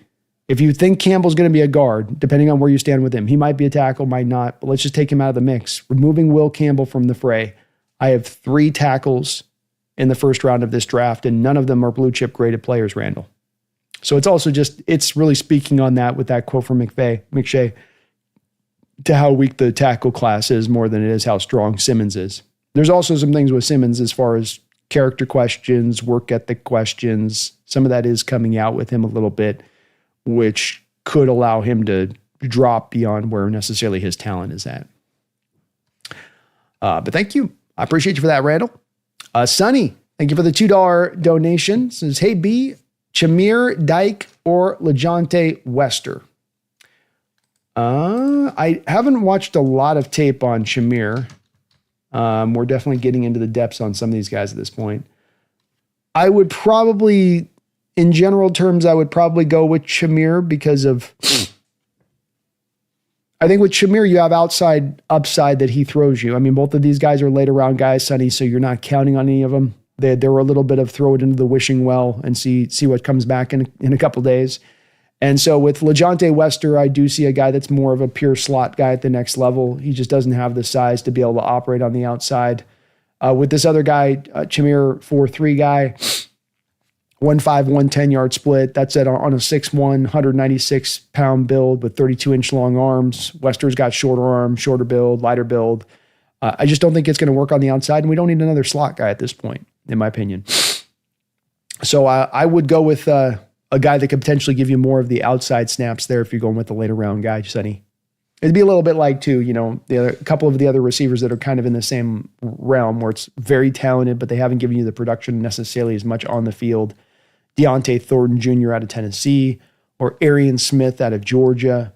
Very similar players in kind of the alignment of where these guys will go in the draft. And give me the outside guys. Give me the guys that got a little bit of a burner aspect to them. That sounds a little bit better to me. Great question, though. LeJohntay's interesting. I mean, he's kind of a dog at his size. Really shifty. Kind of moves a little bit like a tinier DeAndre Hopkins, with hard cuts, jab steps. Really good route runner, strong ball tracking. He's going to pluck it. But 163 pounds on Wester. There's like a 30-pound difference between those two guys. I got to go with Dyke. Randall McDaniel, thank you for the $5 donation, Randall. With a double dip here from Randall, another $2 on top of that. I thank you for that, brother. How does team balance drafting BPA and not moving a player from their best natural position? If you stick to BPA early, you may need to get on the field. Yeah, you are going to, when you go with best player available or a value-based model of things, you can end up running into a situation where you have a guy stacked up on a depth chart. I mean, that is definitely a reality of it. I don't think that the answer is then to bring that player, so the draw on this then, Randall, is we've gone best player available. Let's take Byron Murphy, for instance, on this. We've gone best player available. We've got a 3-tech in this position right now in front of him that's playing really, really good football. So we don't have an opening there for him to be able to play there. So we're going to jam him here at 1-tech. To try to just get some productivity and some value from him. That's where the drive is. None of the drive then is about Randall, the fact that he's a dynamic nose tackle, that he's a good nose tackle, that he's a game-changing nose tackle. It's merely, well, how do we squeeze some value from this pick then? How do we squeeze some value? And so what you end up doing is bringing out players to play out of not natural positions who then don't play particularly well, who then help you lose games, not help you win games because they're not playing in the right position. Like Jordan Brooks should never in any universe be a will linebacker. Jordan Brooks does not, no way, no how should he be a will. But Bobby Wagner's here. So we got to get some value from him. So throw him out there at will and then watch him get cooked in coverage constantly. So it's not something I can really go with. I think what you do instead with that, Randall, is, you bite the bullet and go, okay, well, maybe they don't play as much immediately. But we've got the depth. More often than not, we're going to have to call upon that depth. Even in the case of a Byron Murphy, for instance, you're anticipating with a guy's a little bit older as Leonard Williams or a little bit older in Jaron Reed that, maybe this gets leaner and that there's going to be the opening for him to play. That didn't present itself because those guys were able to stay and remain healthy. But that is where we come back around to, Randall, to where this problem compounds a little bit when it comes to Byron Murphy because you did sign Jaron Reed to the contract extension. Because you could walk into it last year going, look, he's a rookie. He's learning the lay of the land. He's a very young player coming out of college. He's going to need to have a bit of that first year to kind of figure things out. So Jaron here makes sense with Leonard Williams. But you could have easily pivoted off Jaron Reed in the next year, then had at that point Leonard Williams and then Byron Murphy set up to be your 3-tech. And then there's going to be plenty of snaps there to get the most out of Byron Murphy at his natural position. But you set up the conditions to play him back at nose tackle as we're going to move into the future at this point. And that's where I can't abide by that. I can't sign off on that. I think that that's just a silly approach to roster building, quite frankly. I get the thinking behind it, but ultimately it comes down to putting the best players out on the field, not trying to squeeze the value up out of the toothpaste, making sure we're not just leaving the thing up on the shelf. We got to get something out of it. You see what I'm saying? Like, that's not a drive towards winning. That's a drive towards like, well, we took this pick really high and we feel like we got to find a way to make sure we can validate that. How do we validate that? We'll get him on the field somewhere. It's kind of a tiny bit weak with that on it for me. Randall, thank you for the $2 donation. What would Jalen Ramsey cost? Reek, straight up. It would probably be in the nature of about that cost, I would think, Randall. My thinking on this was it would be probably something like Jalen Ramsey in a 4th round pick would probably be about right. I don't think that Jalen's is going to get a day 2 pick back at 31 years old, but like a 4th round pick. And I've long thought that Reek's value on the open market would be like a late 3rd to an early 4th round pick. That'd be about the best you could hope to return back for him. So you're in the neighborhood. I mean, you're about in the neighborhood on it at that point. And I hadn't thought about it, but it's very creative and could make a lot of sense. Because in Reek, you have a guy that the Dolphins could look to potentially then pay as we go down the road. And in Seattle now you have a guy in Ramsey that you look at as a guy that better tackler, and you have him on multi-years of club control at not a high cost. So I think it can make a lot of sense. I certainly don't want to just see the Rams come in here and throw some 5th round pick at the Dolphins and just get him for basically free. That would not make me happy if this is an option for us with all the cap space we're sitting on, because the impediment to this deal in Ramsey is really the cap space and whether or not you have the room to do that. Herbicide says weight doesn't make you nose tackle. Alfred Collins ain't a nose tackle either. He's just not. I know the size looks like he should be. I know that, it's weird that he only plays 3 tech, and I don't know why this year we've got so many of these guys like Tyleik Williams and like Deion Walker that are guys that are built to be 1 techs. Just not quite, or they're just pure 3s. Really, they are. Carlos, overall, how you doing, man? It's good to see you in the chat. Spencer says, I respect your opinion big time on brother, but I think Alfred can stick at nose tackle. If it's a question of effort and tenacity, I think McDonald can unlock it. The physical traits are off the charts. I definitely love the physical traits on him, Spencer, no doubt there. And maybe I'm going to be proven wrong on this one. I certainly am going to have my share of prospects that I'm going to miss the boat on, and maybe Alfred's that one. I will say, though, that when I go back and see a guy when I've had enough people, and there's enough people on this one, Spencer, for a couple months now, that have banged the drum very heavily for Alfred Collins as a nose tackle. And so I've gone back time and time again and watched the tape of Texas, and they're not utilizing him at a nose tackle. So Texas didn't have some dominant nose tackle, right? They lost 2 defensive tackles to the prior draft. Sweat, and you lost Byron Murphy in the 1st and the 2nd round. So you didn't have a grade A nose tackle sitting there. There was a definite opening there on that Texas defense to have a nose tackle step in there and actually give you some impact and give you some help. But they instead thought the best way to utilize him a high majority of the time, I'm talking like outside of sample size amount of snaps at the nose tackle position. If this guy plays 50 snaps in a game, he may play 1 or 2 reps out of the nose tackle spot. You're going to find more snaps of him utilized as an edge than you're going to have him utilized as a nose tackle. So guys have an ability to take on double teams or they don't. If guys have an ability to do that in college, teams are going to utilize that skill and lean upon it. And that skill doesn't just come about, Spencer, from that guy just kind of getting stronger and into his grown man strength. You have that in your bag or you don't. And so it may grow with time. I've never seen that really happen before in this way. I can go to no historical marker of a player, Spencer, who I look at the college level who didn't play nose tackle, who you then go at the pro level and go, yeah, he'll be able to kick in there and do it good. It's the same thing to me as this is that equivalency of the thing I don't quite get, that there is this draw in this particular draft, I think more than ever, of looking at these particular players that do this thing and saying, I'm going to have them go do this thing. And I don't know why in this draft there's so many of these guys, and there's just a lot of tweeners in this kind of draft in this way.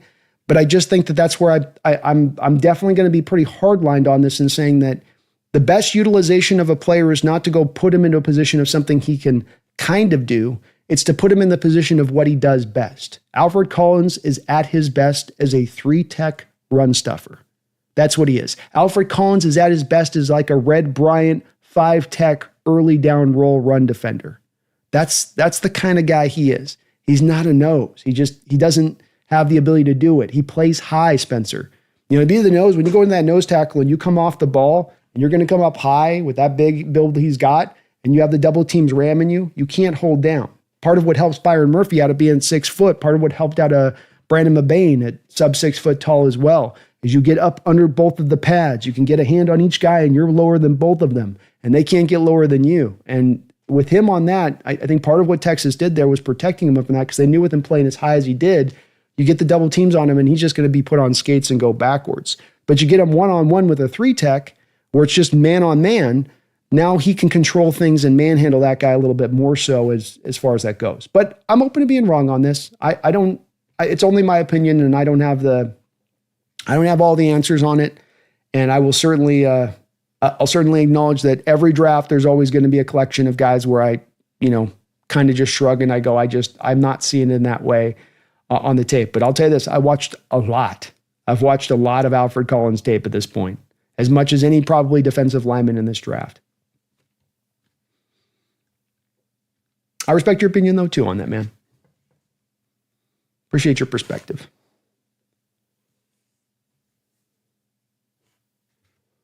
Ricky says, Will Johnson 18, 2 best interior offensive line at 50-52, and then your next pick is one of these good nose tackles. I like that approach. Will's a definite guy in play to drop at this point. The lack of the 40 time could allow him to drift down to us, and I love that guy's ability, man. Nick says Ramsey has a huge contract. We're the one team who can easily afford it.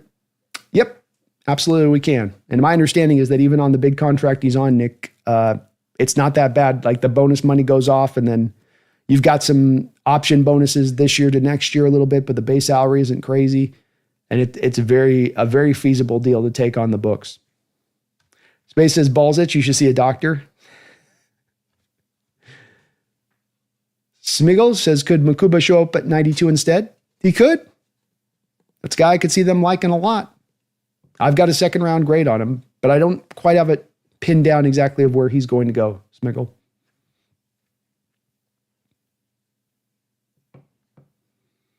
Misfit says, I'm totally out on aging players who need to get paid or are already too highly paid. Draft and develop. Completely an understandable approach, 100%. Brendan says, labrum surgery is a little scary for Jihad. It can be. I mean, there's a little bit of a recovery time on that sucker, and that can be a dodgy one where it takes a little bit of extra time to come back. Shoulders can be funky. They can be funky. And I'll tell you, I do not like linebackers with shoulder injuries coming out of college, but Peyton Wilson had it last year. The Steelers took him, and he was a hell of a linebacker for them. So maybe the same thing can be true here with Jihad.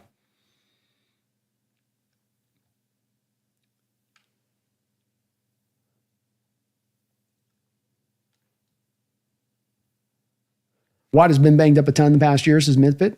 Age, injury, salary, we'd be letting Steelers off the hook. Yeah, I'd be a little worried with it too. I mean, there's a real part about it that I like because Watt's talent and his ability is really great. But I get worried about that you're at that spot of it where the injuries are starting to pile up on him and he's at that spot. And it's like, kind of started to feel that way with JJ a little bit as the time came on, that just stuff kept bouncing up a bit with them, just one thing after another. Never anything like super hugely major, but just a ton of little tiny things always nipping at their heels.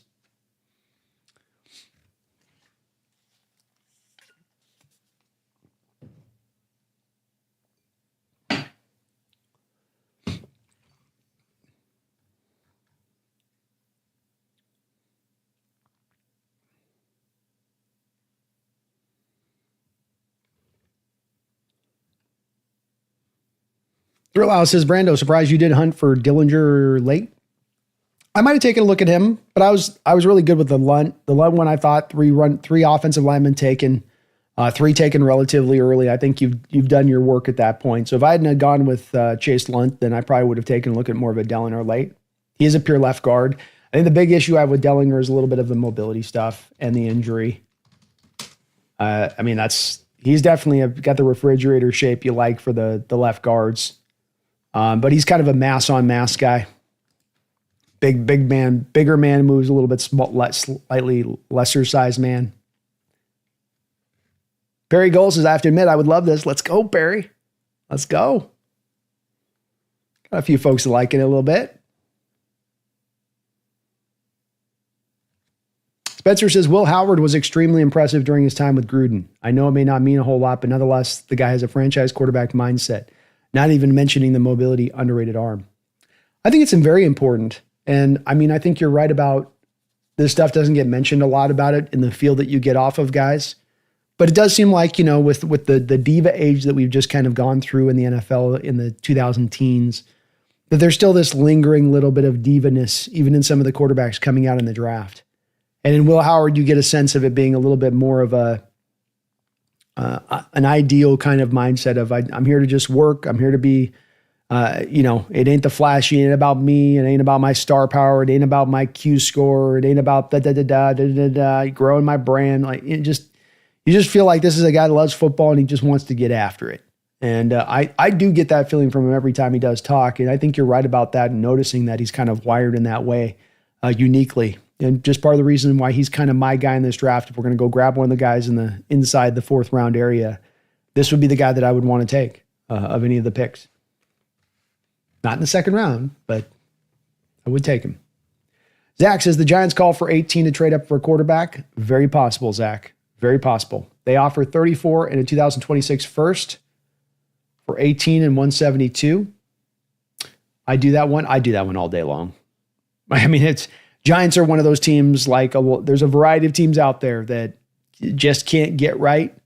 And if they want to be a team to roll that dice, the Saints would be that kind of team too for me, Zach. If the Saints want to move back out from the 2nd round to jump back in the 1st round and they want to throw us next year's first to do it, I will roll those dice all day long. And I'll laugh my ass off doing it. So I would do it. I think you're also right when I say that this is a very feasible deal because, okay, walk through this with me. We know Cam Ward goes 1. It looks like at this point, based on what I'm hearing, that there's a lot of connection between Jackson Dart and the Saints. So now we come to Shedeur dripping down to 18. He's at 18. We have the Steelers 2 or 3 picks behind us. Teams knowing like the Giants or like the Browns or like if the Saints don't take a quarterback at 9 there and they want to go get Dart there, that they know at that point they got to deal with the Steelers being a team that could go jump and take that quarterback at that spot. So maybe that's enough of a draw then for a team to want to come up and make that kind of swing at our spot for a guy like Shedeur. It could make some sense, Zach, and I'd do it. SL Hazard, Locke got my respect after the Eagles game. Darnold will get my respect if he can get revenge on the Rams. I don't like him. I'm pretty sure he doesn't like him either. I hope he doesn't. They gave it to him last year, that's for sure. Both the 2 games. Moonman, thoughts on the Hawks trading up for Will Campbell? He might be our Joe Thuney. Would be a game changer. IMO. By far the best guard in this draft, I believe, Moonman. There is a little bit of stuff going back and forth in recent days that I'm listening to on people talk about him, and that could be a bit of a gear, it could be a tool in the gears, which is that he's got a really weird high stance, and that you're going to have to build their stance back up from the ground up with them kicking him into guard. But the mobility you'd have in there and his mindset and his approach to the sport and the game, I just think he's a very safe prospect, and that this guy's going to be a pro. He's going to be a really good pro. He may not have star potential, but I think he's extremely likely to hit the upside he is capable of. I think it is going to necessitate, Moonman, that you're kind of in that place of you're giving up a 3rd round pick to move up to get him. And if that's the case, then it has to be that he sort of drops into like 10-ish for that to probably occur, which is a possibility if teams do look at him uniformly as a left guard. That's kind of the key with Campbell is, are teams really buying him in as a tackle with those under 33-inch long arms, which hasn't happened very often in recent NFL history? Or are they saying, yeah, we can do this. We can make it happen with you at tackle. You're good enough out there that your lateral ability is quick enough. You're smart enough as a player. Your technique's good enough. You'll make it work. We still don't know quite where the NFL circles stand on him with that. But I'm okay moving up to get him, man. I don't want to do like a 2nd round pick to go get him up at 5 or something where you're really giving up the pretty heavy capital to do that. But you grab him with your first pick, man, you're setting the stage up really nicely for the rest of your draft where you're like, okay, look, we got at least our right guards, a stack of those guys. We got a stack of centers. We can just literally roll through this draft the rest of the way, however we want to kind of cut it up. Zach says, Hal either getting moved or sticking around as our 3rd quarterback. If we draft a quarterback at any point in the draft, he's gone. Yeah, I think he's much more likely to be probably on the way out the door than he is to remain at this point. Would be my opinion on that one. Who's the best in offensive line? Let's get their players and be named after them.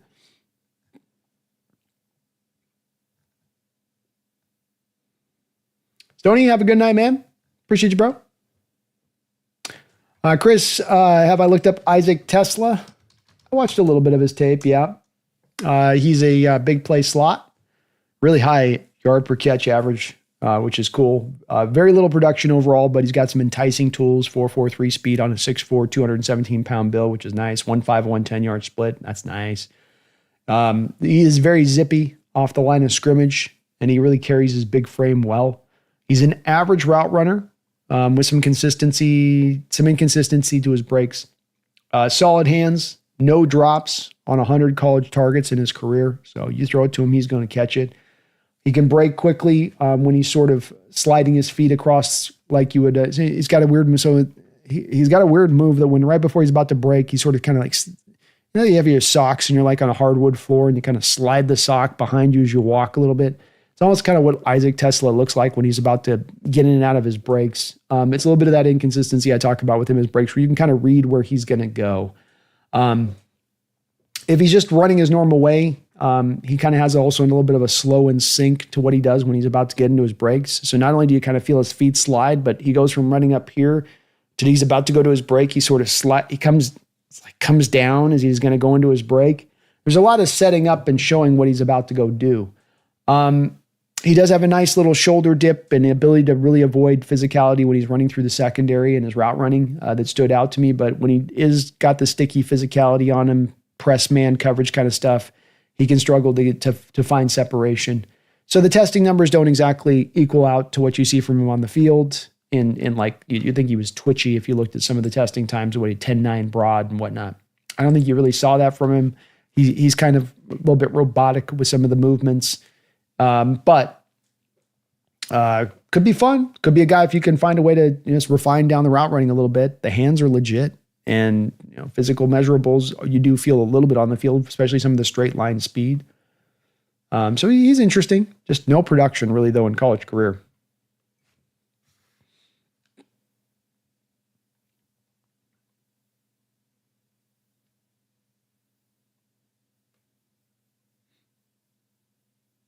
I do need a Zyrtec. I hate taking the Zyrtecs because they give me a headache, but I got to start taking them in the allergy season. Mr. Dog, was there a rumor about TJ Watt? Yeah, there's some betting odds out there right now, and I guess the Seahawks are like the second highest betting odds to land TJ for whatever it's worth. There hasn't been anything that's I would call Mr. Dog a Strog rumor. It's kind of just Vegas and what they're doing, but there seems to be something with the Steelers getting a lot of traction about them looking to maybe move him. Thrill House, thank you for the $2 donation. Booker, Connerly, good in Kubiak's offense, plug and play. In Booker's case, yeah. I think Connerly is going to be looked at as more of a tackle when it's all said and done. So I would estimate that in Connerly's case, he just goes to a team as a tackle pure. I don't think that you would take Connerly and move him into guard. It's possible he could do that. I mean, he's obviously this is the way you work with the system where you are looking for guys that can be former tackles that move into guard. So it definitely does happen. But I think he's a good enough tackle that I've currently got him as my second round. Got a second round grade on him, but he's my fourth left tackle in this draft. And I think he's going to be a starter in this league at least. Booker's an interesting one, Thrill House, and I thank you for the $2 donation. He is a guy that just gets it done on the football field, even on some of the movement-based blocks. It's not pure. I mean, you can see sometimes where the athletic limitations do show up on tape when climbing to the second level, when getting out in space. But I've been wondering a little bit about this lately with maybe a bit of the draw with the Kubiak offense, the Shanahan offense, where a long period of time it's been about the mobility and those guys that can move laterally to get the outside zone game to work right, but that there's more of a draw with the cover two shell now to be more about the A and the B gap runs, which means now you need more of the people movers at the line of scrimmage, more of those guys that can just get a hat on a hat and move a guy off the line. And so that is a guy that's more of the Booker type. So it would, to me, as I try to kind of work on this theory a little bit, and it's been something that's kind of risen up this offseason, especially in trying to kind of try to understand a little bit more why Thrill House, for instance, we have the Green Bay Packers sign Aaron Banks to a 4-year, $77 million deal for a guy that really doesn't seem as much a fit to that offense. But hey, even all beyond that, why did Shanahan make him a 3rd-round pick for that offense? What's at the heart of that for a guy that doesn't have as much of that mobility stuff? And I keep coming back to it being the current evolution of this current offense is a little bit more drive to hammering the inside part of the running game. Whereas I think if it was more 20 years ago, Thrill House, there was more of a purified push to it being a little bit more heavier to the outside zone runs and really attacking to the edges of the defense. So it's just a theory I'm kind of working on. I don't know that it's this way for sure, but it seems like it's drifting in this way. And if it is, it's good for us because it opens the door to more possibilities of guys who could fit to the system, and then more of ability to then get this thing fixed. Thrill House, thank you for the $2 donation. And he says, what's your take on Ayama Lieva, the drama? Dumb move. Well, my favorite thing is the meme that came out of it. I'm leaving.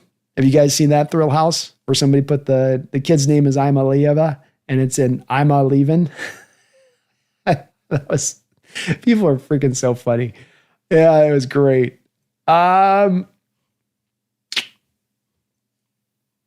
It's the Wild West right now in college football. And NIL has created this. The NCAA has created this with their, childish nature that they've dealt with this situation. We don't get all the money anymore. How dare you allow these 18-year-olds to get paid? We're going to do nothing now. In fact, we're going to poison the well so that it's just going to create pure chaos. And everybody's going to, I think in their minds, they're like, and everybody's going to come crawling back to us saying, please stop paying those college players. I almost feel like the NCAA is hoping that somewhere in the back of their mind with all of this stuff. And their lack of having any kind of rigidity or rules or anything they're even trying to bring into play here in order to get the situation under control. Ayama Levin is going to get dinged for this. And general managers, John Schneider, has talked about this in recent months on his 710 show about, some of this type of stuff tells you things about a guy. If you're in a place and it's tough, do you persevere? Do you have resiliency? Do you fight through? Or do you look for the easy out? Do you look for the next easy payday? And if you're doing that in college, then isn't that mentality also going to carry with you to the pros? Yeah, I think it would. I think you're smart to pay attention to that type of stuff. So it's an awful look. And I think that while I do agree these 18-year-olds and these college prospects have every right to try to go get paid, I think that they also have to be very careful about the bigger picture at play. And that if it's, you can, as I say, you can shear the sheep, Thrill House, many times. You can only skin it once. And if you're going to be that guy that's going to be the gun for hire in college and bounce around and pull every last dollar you can pull out, and that's the guy and that's the message, and then when NFL teams hold that against you and you're not picked as high and you don't have as much of the firm landing spot for you in the NFL to go and ascend to being a starter, well, you kind of skinned the sheep, didn't you? You kind of went for all the money and got a little greedy, didn't you? Rather than go, oh, I'm a quarterback and I can make my millions now and I can develop in this place and get better. And if I develop better, I can go and then make even more millions as an NFL player. But, it's like they tried to say, for instance, that, another thing that's trying to come out from Ayama's camp is that somehow Tennessee's, they run the rudimentary offense and it's not the best for developing quarterbacks. Like, oh, well, Hendon Hooker got drafted a couple years ago. Joe Milton just got picked a couple years ago and played football and just got traded this offseason. So, they're not, I agree, it's a rudimentary offense. It might not be the best for development, but it's also been there for a while. That's no new information for you. It's very disappointing because I like the kid's talent a lot. He looks a lot like a Randall Cunningham kind of player. It sounds like he's going to the UCLA Bruins, but this is a thing where college players have to be very, very careful about the advice they're getting. And I think when it comes to especially family and they're hearing about millions of dollars, that you can start to have family members telling you about things where they're not thinking anything about the long term. They're just all about that short term and getting that cash in hand, and be careful with it. You got to be careful with it. It's good you guys are getting paid, but things can get taken too far. And in his case, I think that's very much the case. I think, too, that I agree with what people are saying out there, Thrill House, that the NCAA has to dump the spring games. Spring games don't make sense anymore at all. These players aren't going to want to risk it. There's just too much money at stake at this point to ask them to do that. And I don't really ever understand completely what really spring game fully accomplishes versus just running traditional OTAs, your 7-on-7s, your padless practices. I mean, how much of that really carries over 4 months later into training camp? Great questions, though, there, man. Randall McDaniel, thank you for the $5 donation. Says, wait, what was Ramsey's PFF the last few years? There's been a lot of corners play really well into their mid-30s. Love the attitude and physical play. Well said on your part, first off. Let me show you.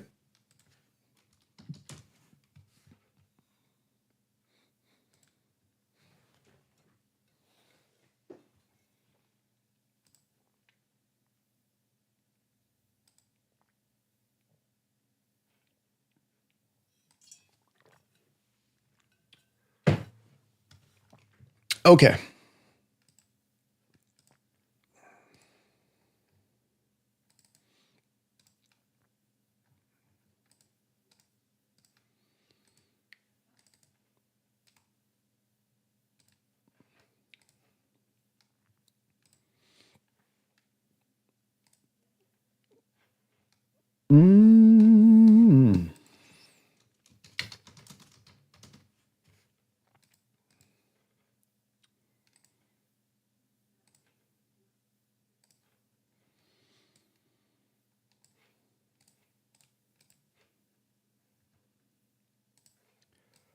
So our grade with Ramsey the past couple of years, in Miami the past 2 years, he had an initial 65 grade in 23, only playing 700 snaps. That's still a good amount of snaps, by the way, just not quite where he'd been in recent years.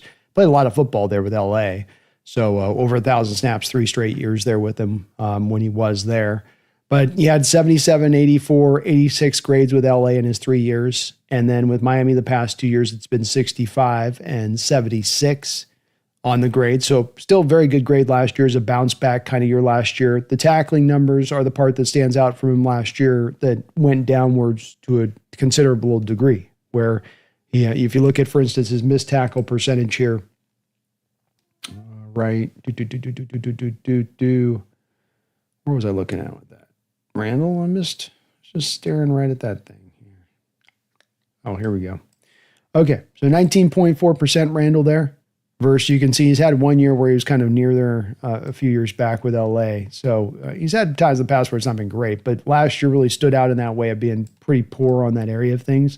But the bottom line grade of a 76.9, I believe that would still be a higher grade than anything that we've had here at the cornerback situation going back to maybe DJ Reed and DJ Reed's final year here before he was a free agent. I think you could say maybe something in that territory of things. So yeah, he's not what he once maybe was, but he's not far off from it, Randall. And to your point about these corners that play a little bit longer into their career and can play longer, a Darrelle Revis, for instance, or Stephon Gilmore, who's still been able to play really well. I think the key on these guys, Randall, as I always say with this, and it kind of carries this way a little bit, Randall, too, with even other positions. I look at this with Leonard Williams being like this, in that if you have a guy that's just really talented, a former top 10 pick, former top 5 pick, and they come into the sport and they realize that talent, and they don't have any real major injury through their career, right? That maybe they get dinged up here, dinged up there, but they've realized the potential that they offered. That those guys tend to be so freakish that once they get to be 30, 31, 32, 33 years old, they might lose that step. But what they lose in the step, they pick up in smarts, they pick up in technique, and that wisdom ends up allowing them to sort of bridge the gap of lost athleticism. And with Ramsey, of course, you're getting a former top 10, top 6 pick, I think, in the draft. So a guy who should, to your point on this, Randall, and I believe it to be the case, a guy that should be able to play for the next couple of years at least. Is he going to be playing 35 at still a really good level? Probably not. But you can get I'd be looking at it as a 2-year deal. Can you play really well next year and play really well the year after that? Yeah, I think he could. And if you had Woolen and Ramsey out there as your 2 corners, who are you throwing at? Who are you trying to pick on? I mean, that's kind of an interception potentially waiting to happen out there at that point. Ramsey still did get a couple of interceptions last year. He always is good for at least a few a season.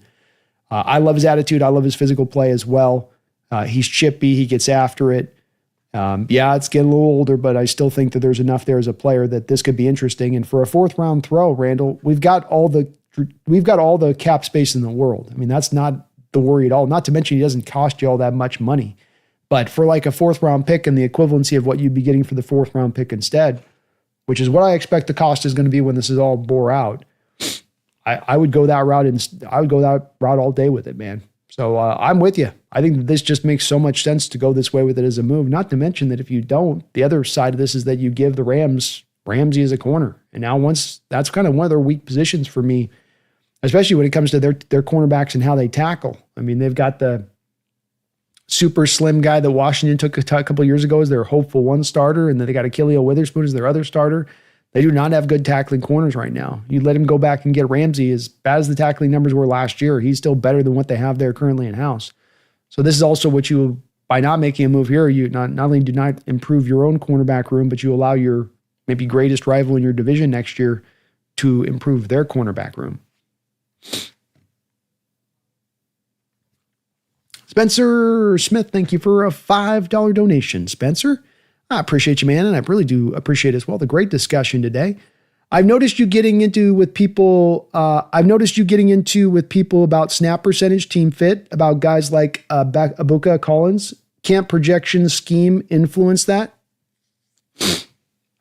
Can't projection and scheme influence that? Well, it's really not about snap percentage for me, Spencer Smith. It's about a differentiation of position, I think. And I think that what you tend to see happen is that people tend to try to kind of paint things with a broad brush. So what I mean by that is that Emeka Abuka is a receiver. Therefore, Emeka Abuka can play any receiving position. I think of things much more specified in my outlook of football teams and positions. So not only are there differentiations between wide receivers, there are X receivers, there are Z receivers, and there are slot receivers. And then all three of those guys, traditionally speaking, have kind of different talents that they bring to the table. And so when I see people just go, you can just do the same thing with all three of those things. They're just all the same. They're just the same thing. They're like all the same, but they're not. They're not. And that with a guy like Emeka Abuka, who has really strong comps to Jackson Smith and Jigba, not only that they came from the same school, but they play the position very similarly in a lot of ways. There's some differences. Emeka's a little bit better as a yak guy. I think Jackson Smith's a bit better as a contested contact catcher. I think Emeka's better as a blocker. But when it comes down to it, how they win with not being outside guys, not burners, guys that are slot guys, that that's where they're best suited. That's what they do best is as that slot guy in that position. And that when you take a slot guy and then you move him to the outside, that's not how then you utilize that guy to his best degree. Can Emeka Abuka go to the outside and maybe be functional for you out the outside? Maybe he's functional. That doesn't mean he's dynamic. Certainly doesn't mean he's bringing any kind of star power to the outside, but he does bring star power to the slot. So that's really at the heart of this is it's not about snap percentage. It's about proper utilization of players. I come back again to that quote, Spencer, on this, like the Jurassic Park one being, people are so busy. They're so obsessed with whether or not this guy can do this thing. It's not whether or not you should do it. Can Alfred Collins with his big size be kicked into nose tackle? Well, you could, but should you do it? No. Because it's not the best way to utilize him because he can be a dominant early rundown defender as a 3-tech. And why is there a difference between 3-techs and nose tackle, Spencer? Because the nose tackle is predominantly going to have to deal with double teams and the 3-tech gets to have single blocks a predominant amount of the time. And when I turn on tape of guys and I watch them at college do certain things, I think there's another part of this that I don't quite understand that exists at times in addition to the Spencer, which is that people seem to believe that college programs don't understand how to best utilize college players. And that's maybe sometimes a little bit true, but by and large, I don't think, especially at these major programs that tend to be some of the best programs in the sport and kick out NFL players all the time, I don't think that tends to be the general rule with these teams in that way. So with Emeka Abuka, people say, well, he can kick to the outside. Yeah, but I didn't see him do it at college. I didn't see him do it at college, and I don't think that's where he's going to be at his best. And when I put guys on the field, I want to put them in the position where they're at their best, not what they can kind of do. And in Collins' case, he's as best as a 3 tech. He's best as a 5 tech. But it's again also coming back to even historical markers beyond this. This is why I'm so hard lined with the Spencer. There's so much data to support my position, and there is so little data to support the position of the fan who says, I like this player who's doing this in college, but I think he's going to go do this as a pro. That's where there's so hard of it. There's our guys that we do that with in the draft, like a Gray Zabel, for instance, where you say, well, he can't play tackle, and you go, well, then that guy's got to go to guard. But that's also still being driven at the heart of that, not about moving a guy out of a position where he's best. It's moving a guy from a position where he would not be at his best as a pro to where he would be at his best as a pro. The Will Campbell argument, for instance. If Will Campbell can make it at tackle and be a great tackle, then people will keep him there. But if it's understood that the arm length's going to be tough, he'll be a better guard, and so then he'll get kicked into where he'll be at his best. That's really where I'm pushing for at the heart of this, is more than saying these guys can't do this or can't. It's more about how do I put him in the best position to succeed. Byron Murphy, Spencer, can do nose tackle stuff, but he plays like a league average nose tackle. So if the best nose tackle in this sport, the most dynamic run defender in this sport, gets you like an 85 PFF grade, immovable at the point of attack, beats double teams backs every single day long, he's like an 85 grade, Byron Murphy's going to give you like about a 63, 64. So you get average, but he could be dominant as a 3 tech. And so it is a little bit more so to me of, yeah, projection's a part of this, but it's also about where's the best utilization of that player. How do I get the most out of this player? And you don't get the most out of the player putting him in a position where they're not at their best. But I do see that being in this particular draft. There's a heavy draw to do that with a variety of players in this draft this season. More so than I think I've seen in recent draft memory, quite frankly. And I harp on it because I think it's a heavy mistake, Spencer, but not just as a mistake from a philosophy-based standpoint of things. It's a mistake in that we have done this recently. In practicality, we have tried this out. We have trotted this out to an endless degree from a variety of different players, and it doesn't work in our favor. So I guess this would be the question I pose to you, Spencer, is that in taking the approach of projection, when you as an organization have taken so many of these kind of flyer situations where a guy's better here, but you're going to move him here, and it's not worked, and it's not utilized that player to its best, why would this suddenly then be that good way of method and approach when it has failed so often, so many times over? And that's just trying to kind of explain fully why I land on this ground so hard, is it isn't just a passing reason for what drives me here. It's the watching of the tape. It's the utilization within college. It's the current track record here that we've recently gone through and seeing so many failures and you trying to take this approach, or not just failures, but just not maxing out the player in the best way you could. Ethan Posick should have come to Seattle and been a day one center. Day one in a center, no guard play. All he is a center. That is how he should have been utilized. And yet it was like we begrudgingly moved him to center. Has he been used at guard anywhere else since he's left Seattle? No, he's a center. So it's really those main things that are kind of pushing that for me. I appreciate your perspective on it 100%, Spencer. And I know that there are a lot of people that feel on these guys that they can do these things. And I might be proven wrong on it, but I don't think I'm not basing it on something that's pretty tangible as to my reasoning as to why I feel so strongly that it wouldn't work, that this is not the good way to go with these kind of players and how to utilize them and get the most out of them. But just how I kind of build up the case on it. But thank you, man. I appreciate the donation.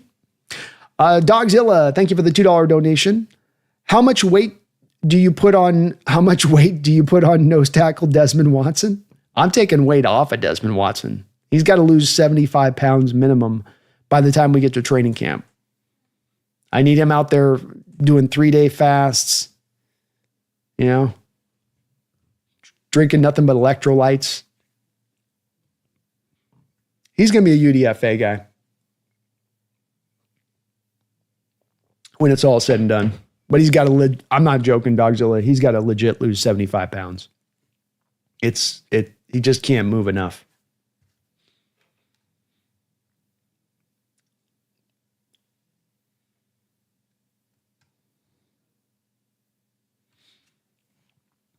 Misfit says, how about Cam Jackson, Florida? I've watched a bit of his tape. I have to go back and watch more of his tape, quite frankly. There are some last minute guys that I'm going back and driving in towards. but I do need to get a little bit deeper on the tape with him, Misfit. He was kind of a guy late on my radar a bit with it, but he's one of the prospects on my list as I'm getting down to the last week that I've kind of not quite gotten on track with like I should have. I should have had him fully knocked out with a good profile up, but I just didn't get around to him. Any Xena sightings tonight? Not tonight, man. She's got a good, nice, comfy spot right now.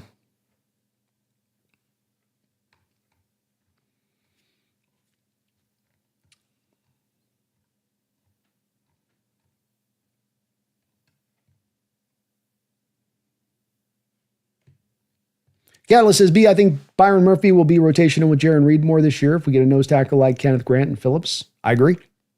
That's one of the reasons I want to make sure we get one of them, is I think it just frees him up that much better to be able to do that stuff.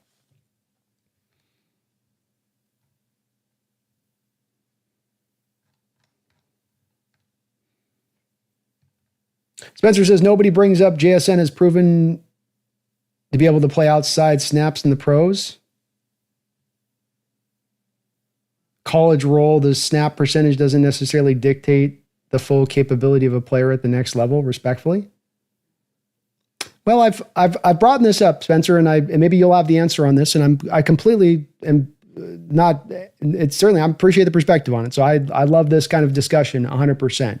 So let me present this to you like this. Who's a player that we have that's played 80% of his snaps in college and is gone to then become an outside receiver at the next level in the NFL? I presented that to people in the chat here for a couple of weeks now, asking this over and over for the reason with this discussion coming up, that this is something that we see. We've got guys that play that in this way and they show you that way. I would have to say that I disagree fairly heartily with you in the respect of that we've seen from Jackson Smith and Jigba that he can win on the outside. I think that you can find the occasional snap here or there, which is, of course, that's not what tells the whole story of the total snap count with him on the outside and how he operates when he is on the outside. But I think it's kind of telling, and I'll bring up the information here.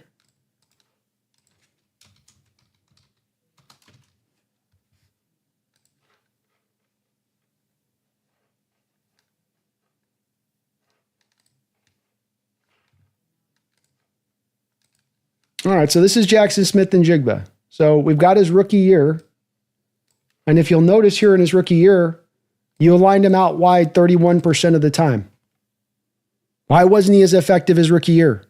Why was he like, when he's asked about Waldron, like, was he maybe being utilized a little bit too much on the outside? And isn't it kind of strange that the second that you go from utilizing him from 31% of the time to the outside to kicking him down to only having him on the outside technically at 15% of the time, which all slots are going to have about 10 to 15% where there's going to be a mixture of the outside snaps, right? That's not being an outside receiver. That's every offense. There's going to be condensed splits and some weird alignments at times that they're going to put you in a position. That's not you just winning purely on the outside. That's a very small amount of snaps to be working on the outside. So he became more effective as a receiver this year the more snaps he got you halved his snaps of what you had on the outside to this year with him, and you got a much more effective player. Some of that's, of course, taken the second year leap. I will acknowledge all of that, but he doubled his snaps by halving the snaps that he had from on the outside. Again, I can find an arbitrary snap here or there where he might win to the outside, but if you have Jackson Smith and Jigba spending a majority of the time on the outside as a player, you're not getting the most out of Jackson Smith in the same way you would have by having those same amount of snaps aligned out in the slot. Same thing with Emeka Ibuka. You can go put him on the outside and he might occasionally get you some wins, but he's not going to be as dynamic. He's not going to be as good, and to a very great degree, not just to like a smidgen here, but to a great degree to what he could be if you kicked him into the slot. I do appreciate completely your perspective on this. You're not alone on it. It's certainly a battle, as you intimated there earlier on it, I've had with a few different people in recent weeks on this one. But I think that the data much more fervently backs up my standing on this one than the folks that say, no, you can absolutely do this in this day and age. No, there's a lot of people that do this. I've mentioned, like I said to you on that one thing, which is telling that for weeks I've said, who's the guy that played the slot at the college level that came to the pros and was able to play like 70, 80% of his time now on the outside and kick ass and take names out there? And can't find one example. You can find a lot of examples of guys that played the outside who kick in, who are outside guys who now have to go inside, like an Amon St. Brown played 90% of his snaps on the outside at college, but he's had to kick it inside at the pro level because he didn't have the size and it's the combination of a couple different things. It's lack of speed, lack of length. And I know Emeka runs the 4.48, but we all know that Ohio State track is insanely fast, and it artificially has been pumping numbers for like 30 years in covering drafts from my angle of things. So it's no new thing to me that you have Ohio State players running really fast on that track. It just spits them out for some reason there. I don't know what they do, if they grease it up or whatever they do with it, but he's not a 4.4 guy on tape. He's a 4.55, 4.6-ish guy on tape as Emeka. So you get an Emeka Booker that you move to the outside at 4.55, 4.6. He's not creating a lot of separation with pure speed. He's going to have to try to rely on quickness, which is harder to do once you move that receiver to the outside. He also then doesn't have as much of the grade A length that you're going to be looking for on the outside in addition to that. So it becomes a 1-2 punch. The same thing is true there with Jackson Smith and Jigba. And this is why when you have guys who are lacking speed and lacking some of the length, don't work on the outside. Because you got to have kind of one of those two markers that you can lean then back to then be able to operate out there on that outside in that way.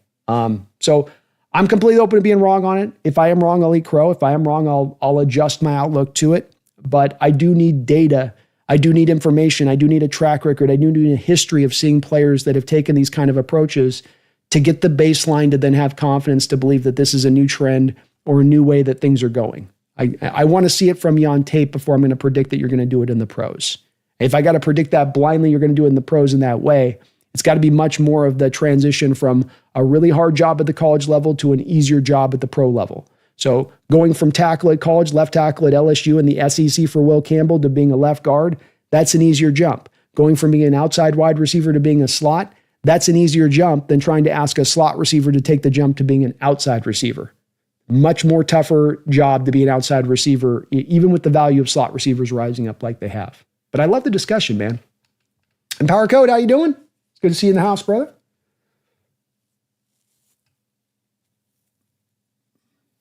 Jack Maloney.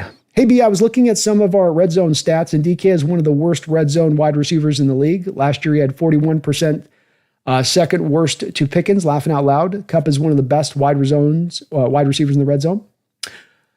Yeah, DK is one of the conundrums with DK through the years, Jack, was the lack of not being as dynamic down by the red zone at times, and really should be a fade ball machine at his size, at his length, but just wasn't. Some of this has been impacted, I think, in recent years. That I think Coach Carroll's approach when he was here was to be very careful down by the red zone. And I think Coach Carroll, for instance, would come back and say, yeah, you see Geno Smith throwing all those picks down by the red zone this year. That's kind of why I put the reins on him when he got side the 20 and had him be so careful about how he threw some of those trust balls down by the red zone and how kind of maybe reckless he could maybe be at times down there in that way. But I do think that also impacted sometimes the catchable throws DK's way down there. I could show you a cut up over the last 3 years with DK in the red zone. I could probably show you somewhere between 15 to 20 throws where Geno Smith's giving him no chance. He's just whistling at 10 yards over his head. I mean, it's hard to overthrow DK. But there's a lot of those kind of throws on the books there too, Jack. And that does kind of color some of the numbers here a little bit for what they really are. I'm not saying he's a monster down there. That's definitely still a deficiency within DK's game, but it's a little complicated with it too. There's some extra stuff there. Spencer says, Brando, generally, I agree with you. Snap percentage usage at the college level is an important factor for deciding what guys can do and what they can't do, but I think there's room for less rigidity in how guys can fit. We're firmly living in the world of switchability and hybrid concepts now, at least to me. Definitely to where this game could be going, Spencer, and that this is a little bit of being ahead of the curve on that from where you're standing with it. I would just say, again, that the track record there is that we have not seen this play out from the college to pro level in the last few years. That if you and I go through receiver by receiver and try to track these guys to what I'm saying on it, you're not going to find a guy at the slot level in college who then transitioned out to outside wide receiver. It isn't going to see, you'll see like no examples of that. I mean, like zero examples of that. And so that's where I'm so hardlined on this there's no data to kind of support, you might be right 100% that this is where it's drifting to, but there's no data to support that. There's none of these guys coming out where you can go, well, there's this guy and there's that guy and there's that guy who did it. And then there's this guy who did it. And then you got that guy who did it. He did it too. And he was great at it. And this guy, you don't. Unfortunately, it literally comes down to just nil, almost nothing. And so that's a very hard line to me, rule of thumb then, that it works out this way and works out this way at every turn, at every time, pretty much. And I think it's going to, I really do feel like, Spencer, we're going to get 4 years down the road and we're going to look at Luther Burden and Emeka Buka. And I'm going to be saying, let's look at their snap counts, and we're going to go through their snap counts. And on both of those two guys, you're going to have guys with 80% of their snaps are going to be in the slot. 3-4 years from now, I could be wrong, but I've got a really strong feeling that it's going to be the case on both of these two players. It's really too more than the snap percentage usage. It's why you have the guys aligned where you have them, Spencer. Why do you have a guy aligned in the slot rather than the outside? Well, is he missing speed? Does he have difficulty with press coverage and physicality through his routes? Is there maybe some issue with arm length size? Because when you're on the outside like that and you're in contested catch situations and you don't have the two-way go routes and you don't have the sidelines right there on your side, you're going to have moments like that where the contested catch has got to be better at that point. And if you don't have the arm length, it gets harder to win those contested catch situations. It's kind of like all that gets built into a little of my basis on that. Spencer said, I'm not even going against your own way of thinking independently. I really appreciate Chris Sims' draft analysis, for instance. But at some point, I feel like, dog, are you even really watching tape? About TFG, I mean.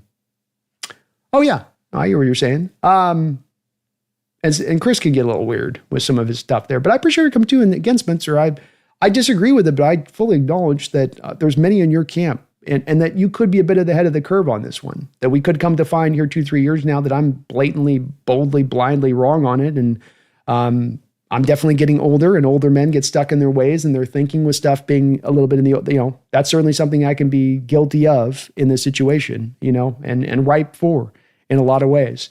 But that is where, coming back to, I do fit to it unless I see the evidence to prove me off otherwise. And if I see the evidence, then I'll be movable. I'm not going to be rigid in that there's no way I can be changed. I could be missing it on this one, 100%. Brian says, family and scummy agents are the worst thing for college athletes. They really are. Family especially too, where they just start getting parasitic and coming in there and giving these guys advice, and they're kids, It's like especially if they have the parents been around, like they're going to be open to that advice. So the advice has got to be good that you're giving them, and it can't be self-centered and in your own best interest. Zach says Watson definitely needs another 100 pounds. Watson at 540 pounds. First guy to have a heart attack on the field. Catalyst DJ Reed was a bright spot in our historically bad 2020 defense. He was. He's a really good player. Been fun to watch his career. One of those real self-made guys. I said, looking back on it, I would have rather kept DJ Reed over Quandre. Me too. And they were offering DJ Reed money, but the Jets did just surpass us on that one. John Stratton says it would be kind of ironic if we lost DK this year and then picked up Ramsey. Yeah, it would be a little strange. And as much as I kind of hated on Ramsey for years, it can be hard to kind of warm up to him too as well. Misfit says Ramsey played slot in Miami, wants to play outside, press. Ooh, okay. Well, there we go. Makes a little more sense on things. Where'd they have him? Oh, you're right. So we had him 185 snaps last year out of the slot. So what, about 1/5 of Ramsey snaps were out of the slot last year?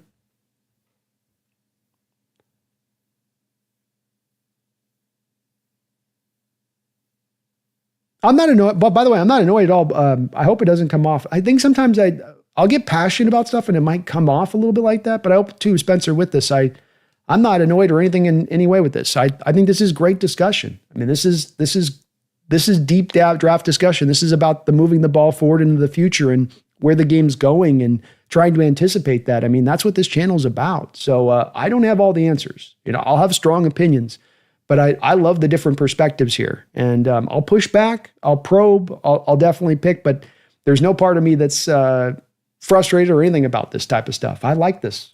I like this kind of discussion. It's passion. Just passion. All in love, man.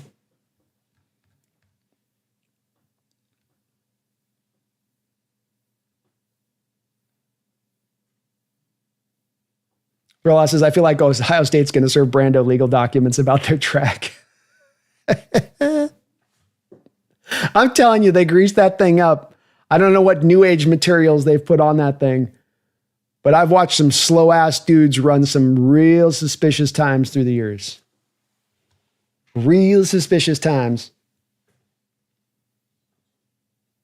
It's Patagucci. Ty Robinson's my guy for nose tackle, but I have no idea where he'll go because the mock sites have him too low.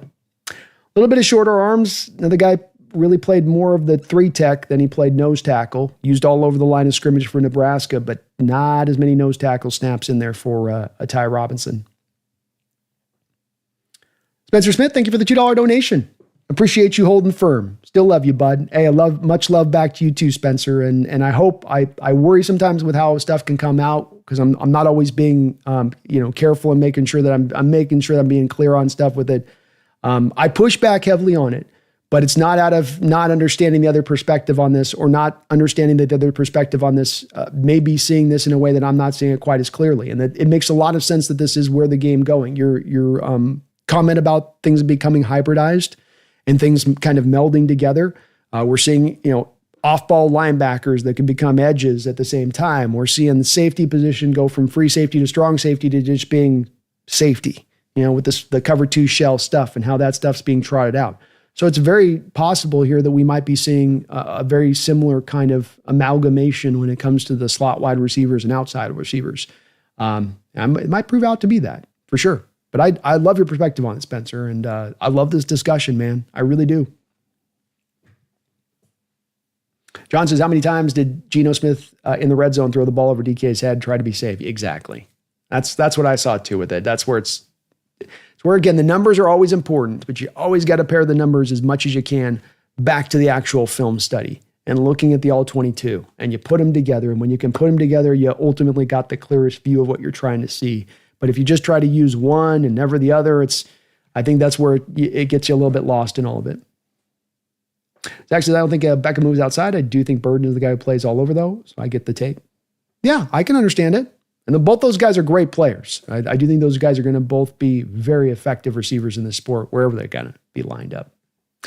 Phoebe Moore, Seahawks, thank you for the 14 months as a Hawks Nest Ring of Honor member. How's your off season going? Sorry I haven't been around. I've been busy. I can't wait for the draft, and people are sleeping on McMillan. Boy, they are ever. He's getting nitpicked. He's my nitpick prospect of 2025. Feed me. I'll tell you that. And off season is going really well. There's been a little bit of a feeling at times, I think, where it's trying to explain to Seahawks fans why things have gone the direction they've gone, and that I really wanted to advocate for taking a little bit of a step back this offseason. Doesn't mean you can't compete for 2025. It just means you're taking the proper step back to make sure you're building everything correctly and solidly and rightly, and not that you're trying to build it quick, and not that you're trying to build it quick at the expense of building it rightly. And I think that the team have taken those steps this offseason, and that's encouraged me in a really good degree. I think you're taking steps to shake yourself out of this endless mediocrity that we've recently kind of found ourselves a bit stuck in. And so I feel very good about the direction and where we're headed. I think that John's making some very smart moves. He's got to get this offensive line figured out. He is frustrating the ever-loving crap out of me with that. But I think he will with this draft. I think he's got the draft capital to get it done. But thank you for that, Phoebe. It's good to see you in the house, brother. Dogzilla, thank you for the $2 donation. How freaking awesome will Bobo be this year? It depends on how many receivers we draft, Dogzilla.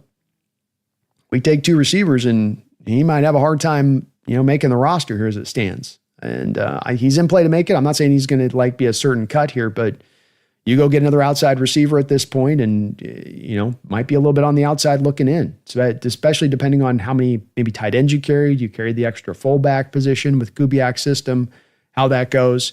It's a little bit of a disappointment from Bobo last year. Just had a true sophomore slump kind of season. Didn't block as well as he blocked the previous year. Had some drops. Just wasn't as effective working off the outside when he was out there. When DK went down for the game he was out, he was very quiet and absent. So I have a lot of hope that maybe he can get back to where we'd like to see him get to go. But unfortunately, as it stands right now, I think he's a bit on the outside looking in on that one myself.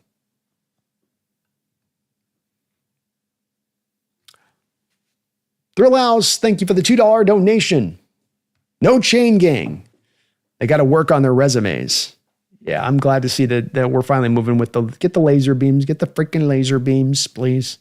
Let's let this thing be worked out. I'm the same way too, Thrill House with baseball. Get the robo umps in there. If If you can make it better, if you can improve the product, if you can take out the arbitrary nature of calls, do so. And there's something silly about that stupid chain thing coming out all the time. It's just dumb. It looks 1980s style when they did it. Long overdue. Now let's get some laser beams for the pylons. Let's get some laser beams for the uprights, Like when the ball goes over the upright and they got to make the call. I think it would have been inside if there had been a bar up there. Thank you, Thrill House. Phoebe Moore Seahawks with a $2 don't know. Thanks for that, Thrill House, as well. At least people are seeing what I see in Shedeur. Yeah, I mean, he's a guy that's drifting down a little bit. And look, he's got a lot of good traits, and there's not any real major negative bad thing to him. But does he have some glowing, ability that really stands out that separates him to make him a first-round pick, that calls upon him to be that guy? No, not really. But I do still think that it really kind of comes down to a Shedeur, not about his maybe not having the great upside or the ton of the awesome traits across the board. It more is going to come down to just the scarcity of the position and that there's so few guys in this draft and there's so many teams needing a quarterback. I think it ends up still making him a first-round pick, Phoebe. And that's just going to cause enough teams to be drawn into it. But probably not a top 10 guy at this point, I would say. But also, this has been a weird draft. It's kind of hard to say even a week out. It's kind of hard to quite pinpoint where everything's going to go. Randall McDaniel, thank you for the $5 donation, Randall. Generally, if a college left tackle is drafted, easier transition to move to right tackle or bump inside to guard.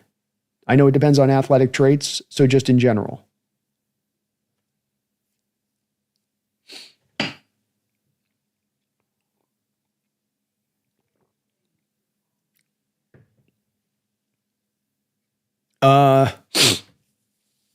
It's a complicated question a little bit, Randall, because it is a little bit case dependent on that.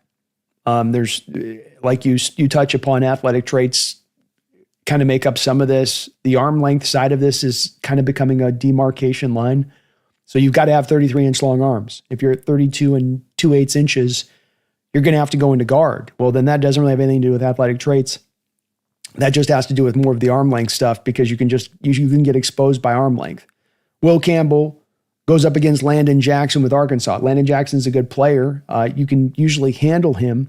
The thing that Landon Jackson has oodles of is length. The thing that Campbell is missing is a lack of length. So you go watch the tape of Arkansas and LSU, and you're watching quite a few snaps in there where you can see Landon Jackson giving Campbell a lot of issues with that length and size out there.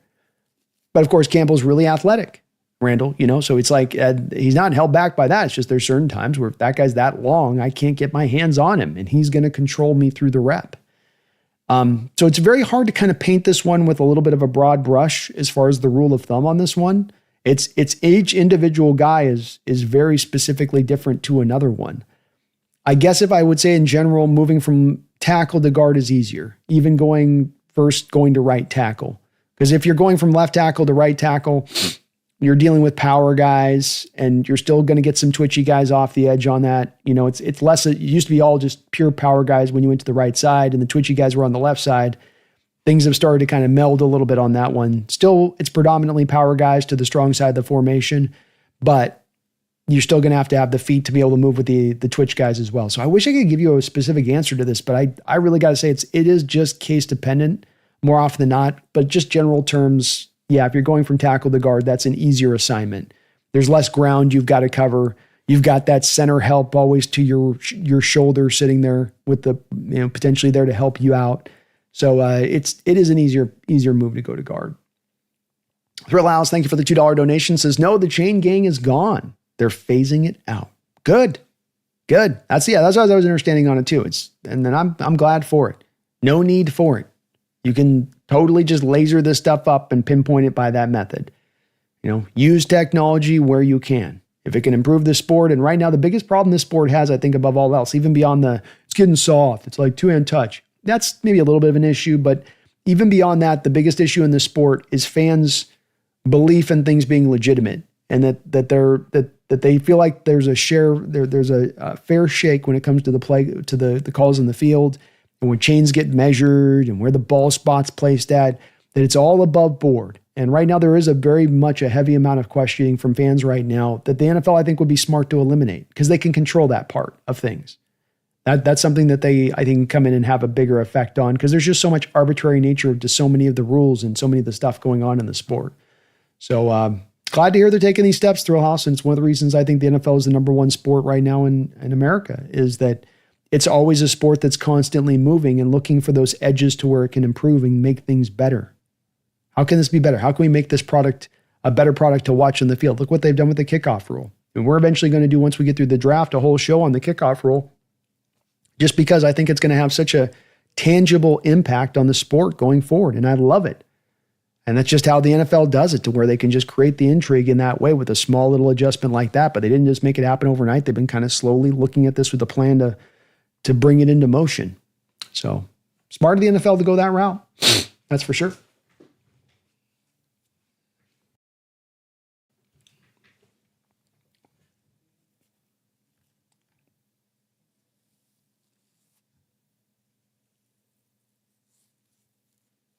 John says, sometimes it's not about deficiencies when putting people in the slot. It's where most people can be the most effective because they have a two-way go.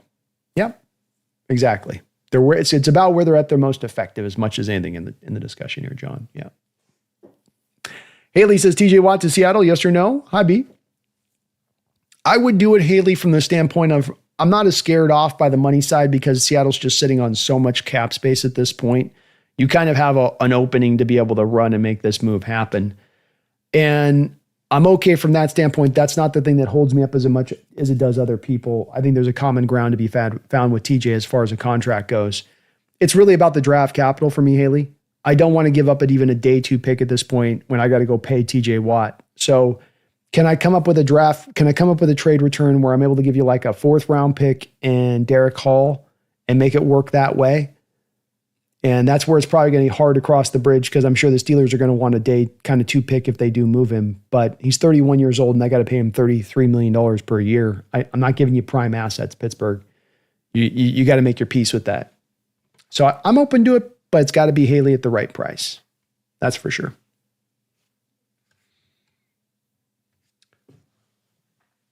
Much love to you too, Empower. Appreciate you. Brian says, oh, maybe he won't hate my 3-round mock draft.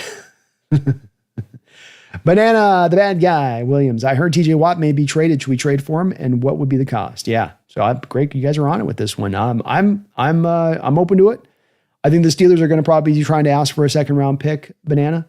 But he's 31. There's been some recent injuries that have been kind of piling up on him a bit. You've got to pay him that $33 million per year.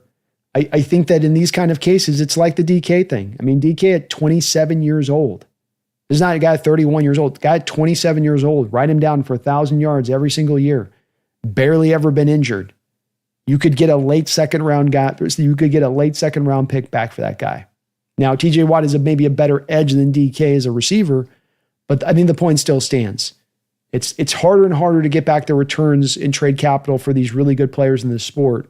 So if the price is right for me, I would be willing to do a Banana. I think that it comes down to Pittsburgh probably having to find a creative way to do this where, wow, this is a little like what I think they're going to be running through Banana is they're going to be saying, this is like Pittsburgh. This is like Cincinnati, sorry. We're like in the same boat that the Cincinnati is with Trey Hendrickson. Really talented player, monster pass rusher, wants to get paid. Nobody wants to give us the right draft capital to get him. Everybody's trying to throw us secondhand parts to make the move for him. And so that's the same thing the Steelers are going to run into here. Do they make their peace with the fact that they can get less? Can Seattle come up with that creative package to where other teams, Banana, can say, oh, we'll throw you this late 3rd-round pick, and then you give us back TJ, to where we could say, hey, we'll give you the 4th-round pick, and we'll give you a recent former 2nd-round edge rusher who's really rounding into shape. What's the better package from Pittsburgh's standpoint at that point if they're looking at all the offers on the table? And I think that they very well possibly could take ours by that. And that's maybe why Banana Vegas has us, I think, as the 2nd favorite betting odds to land him, is that we have the true kind of capital to be able to throw around to make it happen. But I don't want to do a day 2 for him at this point, not with having to pay him in addition to that. Spencer says, we like Brando when he's worked up. Love the passion. Hawks Nest for life. Let's go, Spencer. That's just how I do, man. I love this sport. I love this kind of discussion. This is the geeky depth stuff that, I love. And you can never really, as much, I think, ever get to the heart of it if you're not kind of chewing it hard back and forth, if you're not really like testing it out, test those wall strength out a little bit,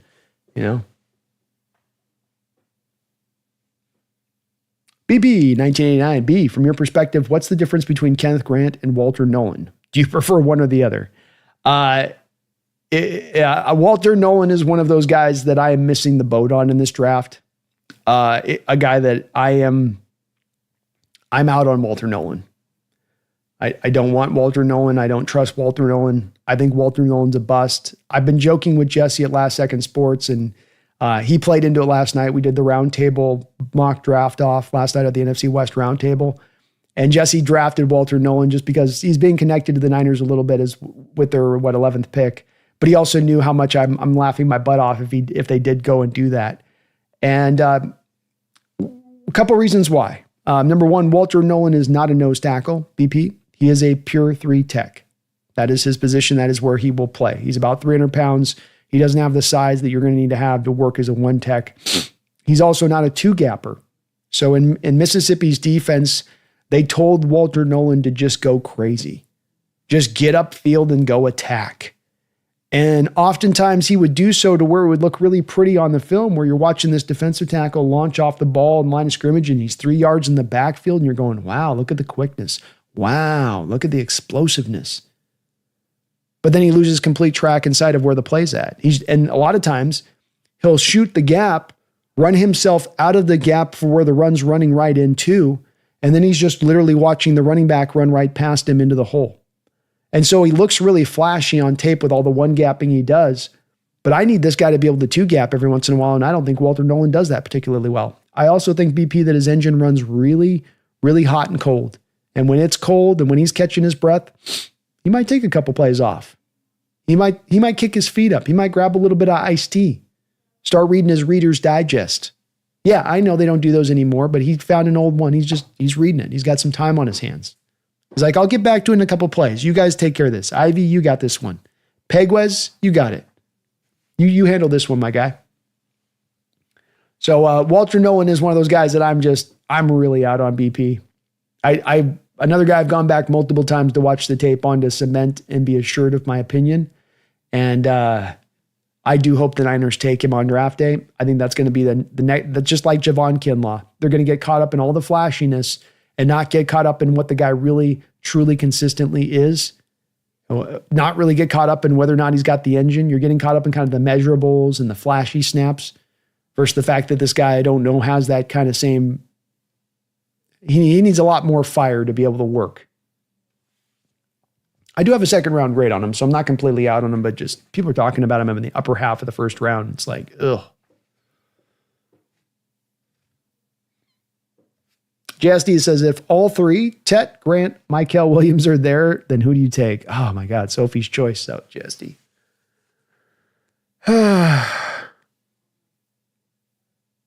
I would come down to saying that I would go with Grant.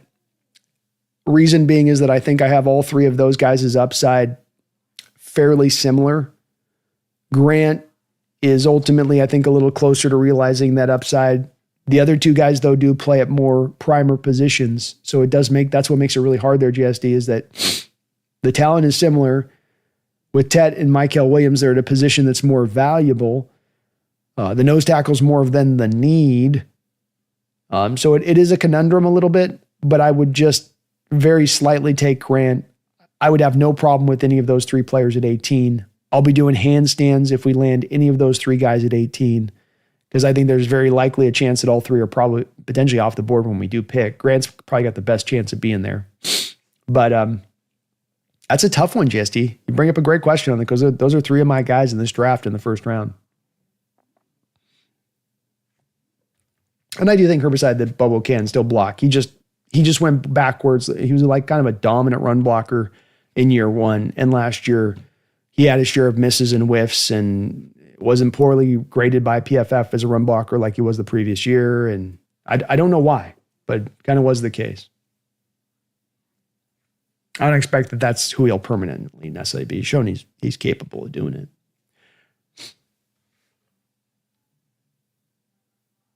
I think Bobo will be better in Kubiak's system. He could be. I'm not putting him out to pasture yet either. I'm open to it.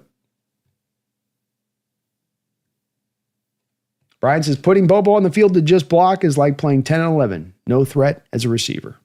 He's got to provide that part of it too. As good as a blocker, but you got to be a threat to your point. I agree. Just, I don't get what Hawkblocker wants. He doesn't want Will Johnson, Michael Williams, Kenneth Grant as a Raku. That's being too picky. Sounds like he might be on the opposite end of the scale from where I am. Because I've got a lot of guys that I could be pretty happy with in that spot. I do. Partly why I'm a little higher on this draft, I think, than some others are. Maybe a little bit, though, too, as well.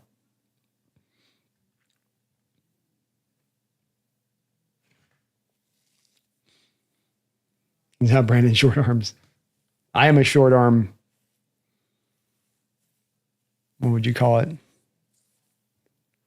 I don't like short arm guys in the NFL.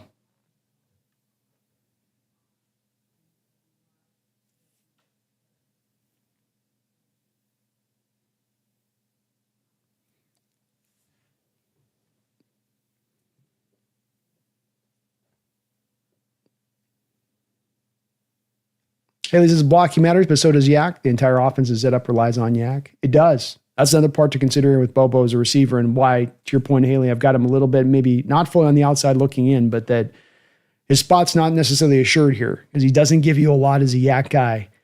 And that is more of a part that's got to be a big part of this offense from the receivers. You got to bring that.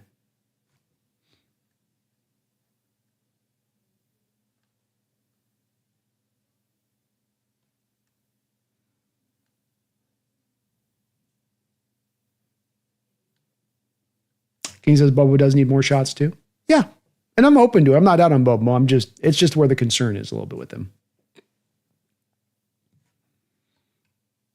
Kevin, thank you for reminding me that. If you guys can, if you haven't, do me that favor, make sure, please, you do hit that like button. Maybe sub on up if you get a chance. I would really appreciate it. Thrill House with a $2 donation says, get Brando worked up. Let's talk about yours at pick 50. Oh, God. That's the one I'm silently, slowly for the last 2 weeks trying to make my peace with because it's getting brought up a couple times. And the first reaction is the vomit goes to the top of the throat. Got to swallow it back down, It gets to, and it comes back up again, Grab the garbage can, lean over, breathe. Okay, put the can down, catch my breath. Slowly make my peace with it. Oh, vomit back up in the back of the throat. So I can't guarantee that there's not going to be a freak out come day 2 when yours is the pick. I am Thrill House trying like hell to make some peace with this thing. I've been doing it it's been years in the making. You guys can go back and watch videos of me for years here talking about yours. And I've been trying and knowing that this thing is coming. And I feel like I'm in a slow motion car wreck on a freeway, and it's the semi is coming down. I got the lights, the beam of lights are hitting me in the eye. I can't, I've got my hands on the steering wheel, but I can't move it off the road. It's just going right for the semi. And I'm like,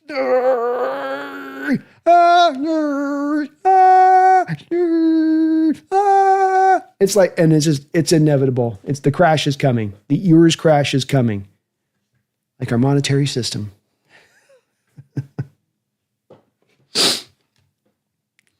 I'm going to try not to lose my stuff on draft day when it happens. I really am. It's not a good look.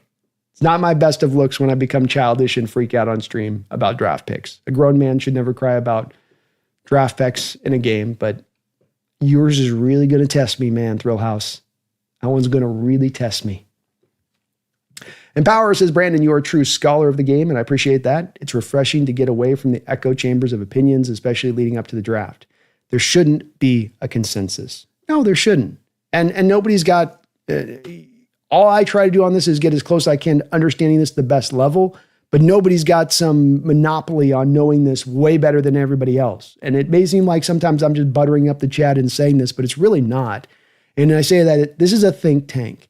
This is where ideas should come to bloom and be tested. And in their test, we might come to be that this is the smartest approach. And it's the brain and the collective brain power at play, I feel like, in this chat and in our discussions that brings us to the smartest approach for this team and where the team's and identifying where the team truly is at.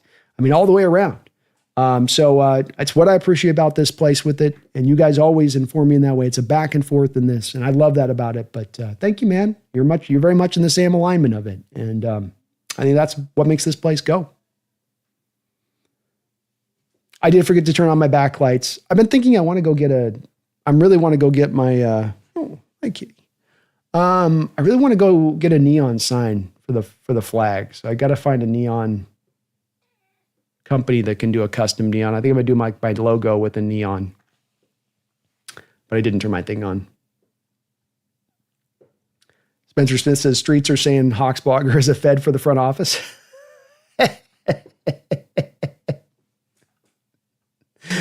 That tracks. Brian! Dogzilla, some fur was flying there. Did Pumpkin fire? Well, it's spring now, so she's losing her winter coat. That's what's going on right now. Yeah. BP says Kyle Williams will be a Seahawk. I guarantee it. It's like the Men's Warehouse there, BP. I guarantee it. Kyle's fun, man. He's fun. Going to be very interesting to see where he does go in this draft. Real late riser, but rightfully a late riser.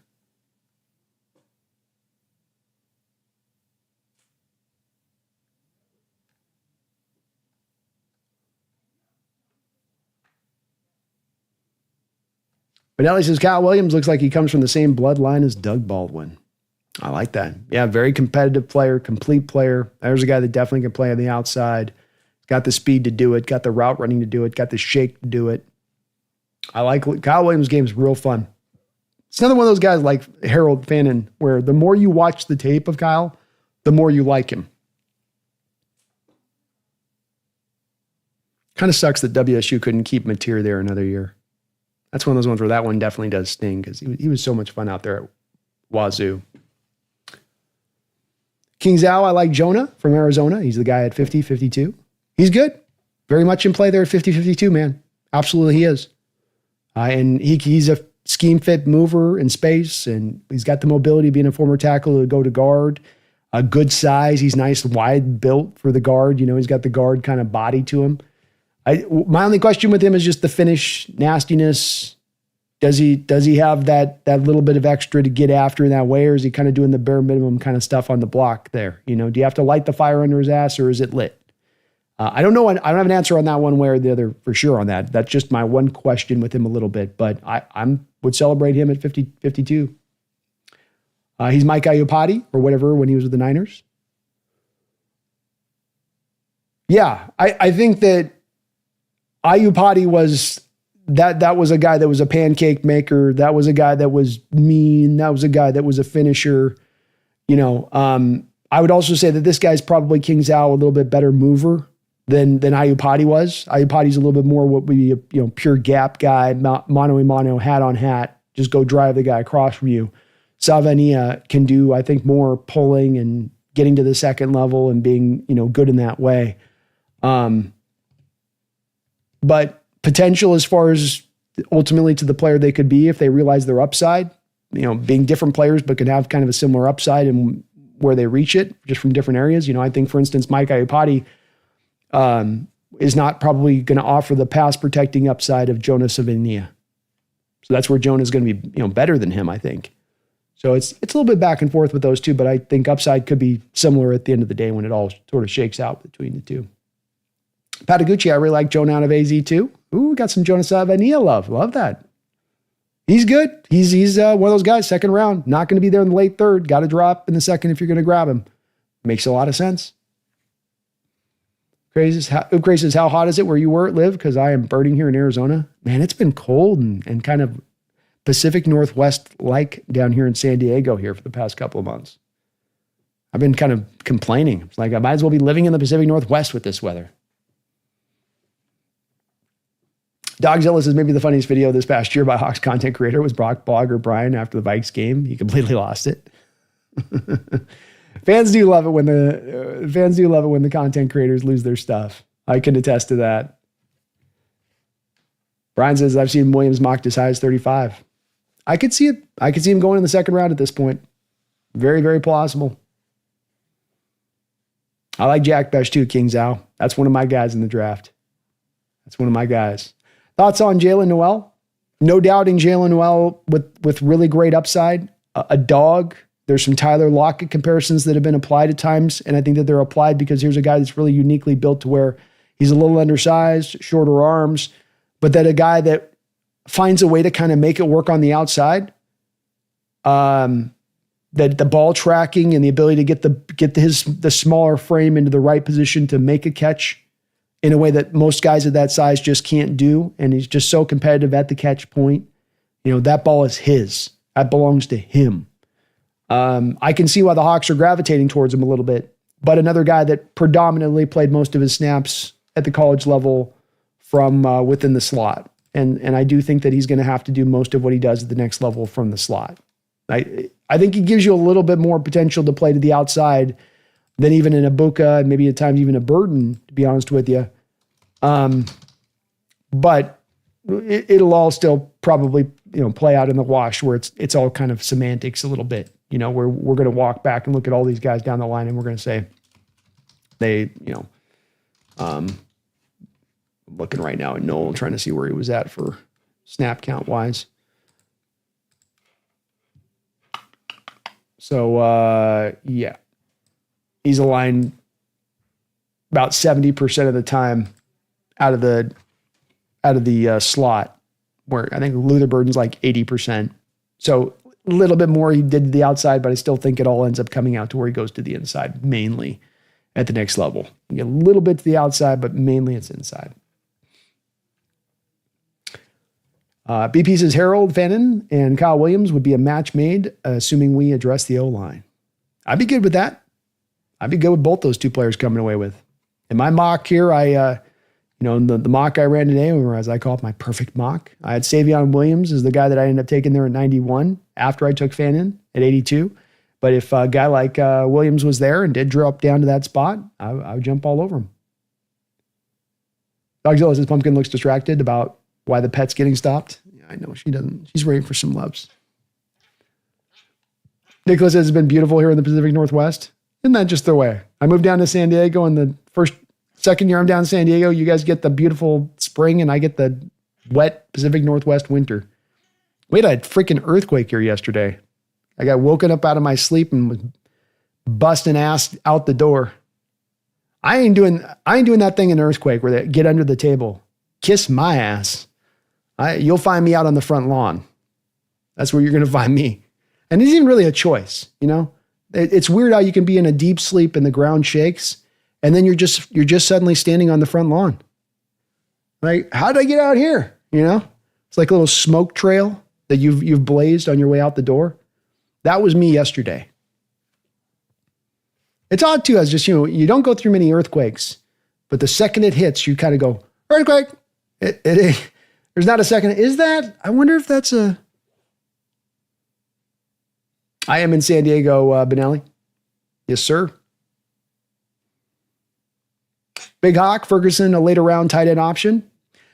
He could be. It seems like the fourth round seems like the money spot for him where he's going to go, especially when you're talking about late fourth round for your Seahawks. And is he going to be back around for them in the fifth round later where they pick in the fifth? I don't think he will be, Big Hawk. So you've got to decide to go grab him if you're going to take him probably with that fourth round selection. He's one of the better yak tight ends in this draft. I think Fannin is better, but this guy's, not hugely far behind him. Great yak tight end, a competent blocker for the position, pretty good hands. In addition to that, I'd like to be able to more get him in the fifth round than the fourth, to be honest with you. I keep coming back to him, and he's one of those guys I find myself in mocks kind of staring at when he comes up there in the fourth round. And the gut instinct in me always just says, man, I'd much better like to get that guy in the fifth. Kick up is, where does JSN go in this draft or in the same range?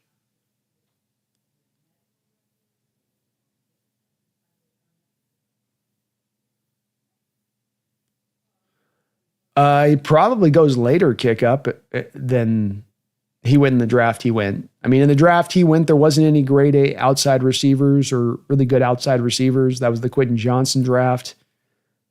The other part to think about with this kick up is remember that Jackson lost his whole final year of college. So you have two other slots that are super dynamic in this draft in Emeka Ibuka and Luther Burden, who will have played their final year of college.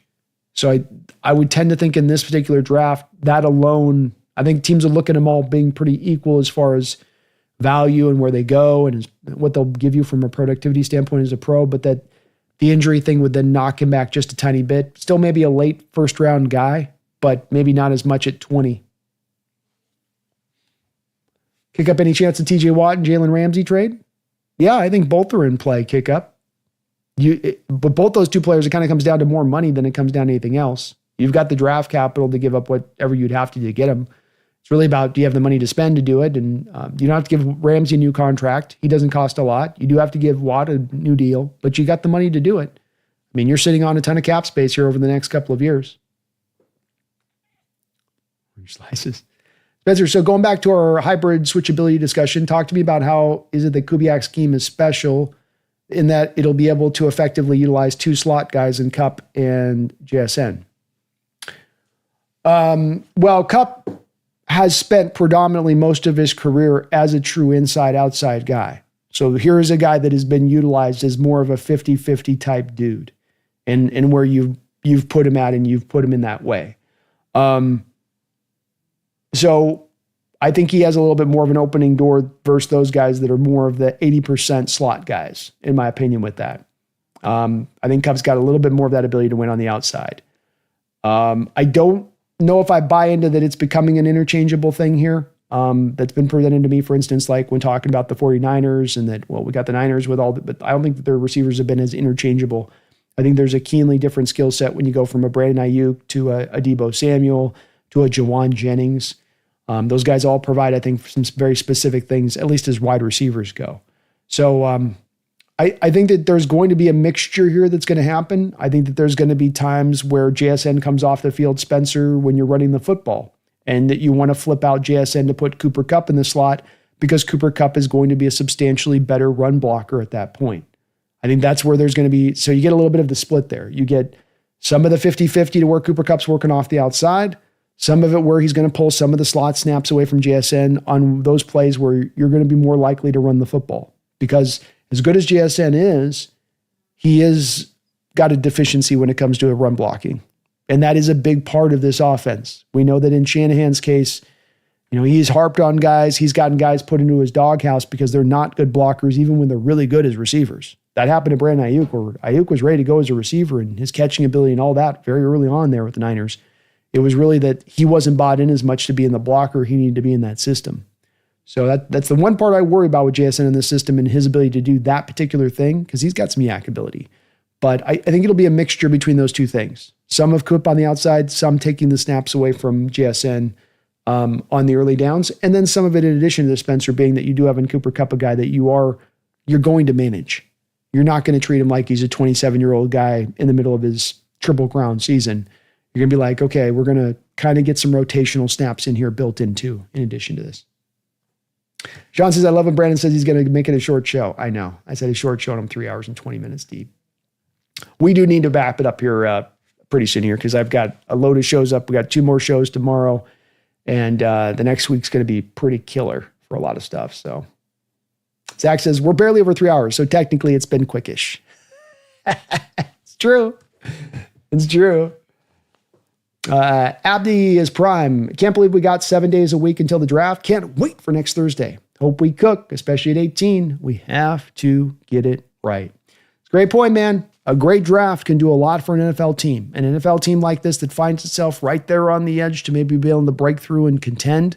You knock this out, you go get some starters, you go get some real impact, and you got the 5 picks in the top 100 to get that job done. So it ain't just a kind of wish on a vision kind of thing, but you actually have you got the tangible assets to make this happen, but you still got to land it. You still got to make it come into bloom. And so hopefully they do that, Abby.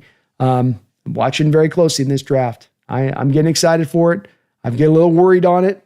There's a couple of spots where it could go bad, but I come back to feeling ultimately really confident because of the fact that John took a different direction 3 years ago, the direction towards value. So this is gonna rule the day for us. This is going to inform our drafts. We're going to change our ways. We've got a broken approach. We need to fix it, and it has fixed it. Can't see John deviating from that path in this particular draft with how strong it's been for him, that philosophy. It's Patagucci. Brandon, what is your ideal round for us picking a tight end? Well, this was my kind of perfect mock draft. You can see over my head here, Patagucci. And so you can see on my mock draft that I had us taking Harold Fannin. By the way, I keep Irishing him up. Like Fannin is already kind of Irishy name. And for some reason, my brother pointed this out to me. I keep adding an NNN to him. So it might be by draft day that it's Fannin. I might add like 3 or 4 more extra syllables. I might just be warming up on this one. But I like the third. The third round is the place where I feel like you're grabbing him there, and that's just great value with him. I think he's very close to being kind of a late second round pick. So to pick him up into the late third round will be good, really good value in my opinion. We ran a mock draft last night, and I had Mason Taylor dropping into the third round. And so I traded a future 4th round pick and my late 3rd round pick to move up to go take Mason Taylor into the early 3rd. So that's another guy that you could maybe kind of target in on. Even a Colston Loveland with the 1st round pick is kind of in play here, Patagucci. So there's a couple of different spots, but ideal for me is not necessarily going super high in this draft to get the guy. Go with the Harold guy that gives you so much versatility when he brings. He's got upside in addition to that. Full skill set. He can block, still young. This would be the guy for me if we can get him in the 3rd round. Brian says, Oxness, I lived in LA for the Simlar quake in 71. I'll take 5.2 over 6.7 very much. Yeah, we had a real small one and you could feel it. So I could only imagine being in a 6.7. That'd be pretty crazy. But it is crazy. The instincts that kick in when you're so rarely in that situation. I've been, I think, like 4 or 5 earthquakes in my life. Thrill House says, Brando, the big one, the real big one is supposed to hit Seattle. And when it does, it slides into the Puget Sound. It's all man-made dirt underneath after the Seattle fire. I have heard that. What is it? It's the subduction zone. Isn't that what they call it, Thrill House? Where it's got like, the way they'll show you the super scary graph on like Como or whatever there, where that's like, the plate's basically hanging over the side of this plate. And at any time, it could just fold over. I mean, they make you feel like it's like hanging on the edge of a cliff. And it is true. We're, I think, decades and decades overdue for a big one, at least from a historical standpoint there. Not fun, though. Earthquakes are not fun. Realize a 5.0 will clench your sphincter. It will. I got up and I was every man for himself. I was like, hope you make it, cats. I'm not reaching. Cats freaked out and ran on the bed. It's like, I'm not letting the roof topple on my head to try to rip your guys' butt out under the bed.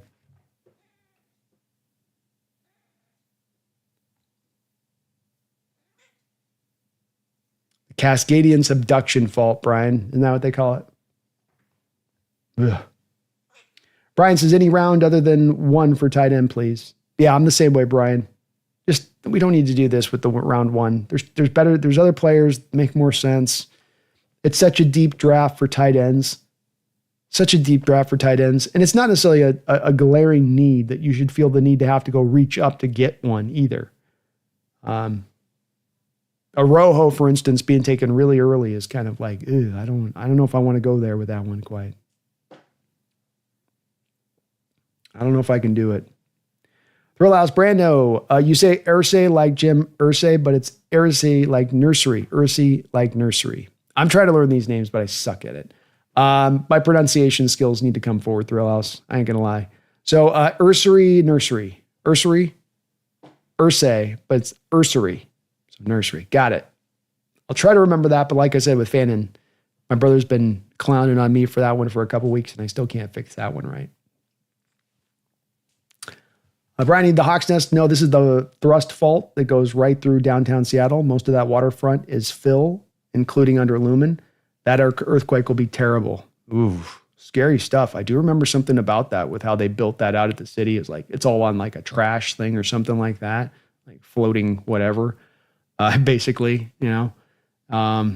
Hopefully not. And thank God they took the viaduct out there. Nothing wouldn't have been more like crazy or scary than getting some images of like an 8-point earthquake in Seattle, and you've got the viaduct slamming on top of each other like we saw with San Francisco earthquake, where you go, oh my goodness, like that'd be the freakiest thing, you know? You have that thing land on top of you, then you're like, your head's in your lap and you're just stuck, hoping somebody comes to pry you out in about 12 hours. You can survive through it. It's not the funnest ways to go. No, thank you. No, thank you. All right, guys. Well, I think we will go ahead and put a bit of a button on this one. I thank you guys for, again, lively, great discussion as ever here. You always all bring it on that side of it, and appreciate being respectful in the chat with each other as well, as I know that there's a lot of different opinion out there when it comes to draft, this team, this approach, which is the right direction, which is the wrong direction. And I think it's as fervent as ever here in the fan base because of the fact that the team has been kind of scuttling around here recently, searching to try to take that next step forward and just not quite finding that answer. But I do think that answer could exist in this draft. You got to run it right. You got to run it true. But I'll tell you, I feel real good if we walked away with this mock draft that I presented today as the perfect ideal mock scenario. You take care of some need. You find great value. You didn't have to dump upside in order to get here with this potential mock draft. As I tried to say, I tried to get all of the best of both worlds here, of all draft camps that exist in this phase of things and satisfy everybody. You're never going to do that. But I think you can come pretty close to this kind of draft class. It would maybe be the perfect for everybody, but I think it would satiate many. We'll see what the Hawks do. We've got more of these coming up here over the next week. We're going to be doing a mock-off on Monday. Tomorrow, we're coming back with Brendan. We're going to do our final show with the prospect evaluation, looking at this safety class. I'm also going to be doing a show with Dan Viennes tomorrow, so we'll be both broadcasting from both of our different channels. Be on the lookout for that show to be presented out there. Try to get that up on your guys' notifications thing tonight if I can get that out for you guys. So be on the lookout for that. We'll be coming back on Monday, like I said, with the mock-off with Brendan. And then we got a load of shows into next week. The NFC West Roundtable on Tuesday. And then, of course, we'll be covering all of the draft end-to-end every single day. You want live draft coverage? Come here because we're going to be covering it all in full. So please do join up over here on this side of this. I thank you guys again for watching tonight. You were kind as ever on that with so many great donations. Really appreciate all of that support here to the channel. You guys are tremendous as ever on that, and I really, really do appreciate it. Look, Pumpkin appreciates it. Look, she's waving at you guys. So thank you guys for all you guys do here for the channel and becoming members as you guys are, being members of the channel. We'll get some more shows out there for you guys on that side and out to you guys really soon. So back in less than 24 hours. In fact, about 15 hours or so, we'll be back here talking safeties. Kind of a quiet need. It's a little bit of a silent need. You got Kobe Bryant on the last year of his deal. This is the final year of the deal where Julian Love is actually cheap, and he's only costing you about $6 million on the cap. He costs you $12 million on a 2026.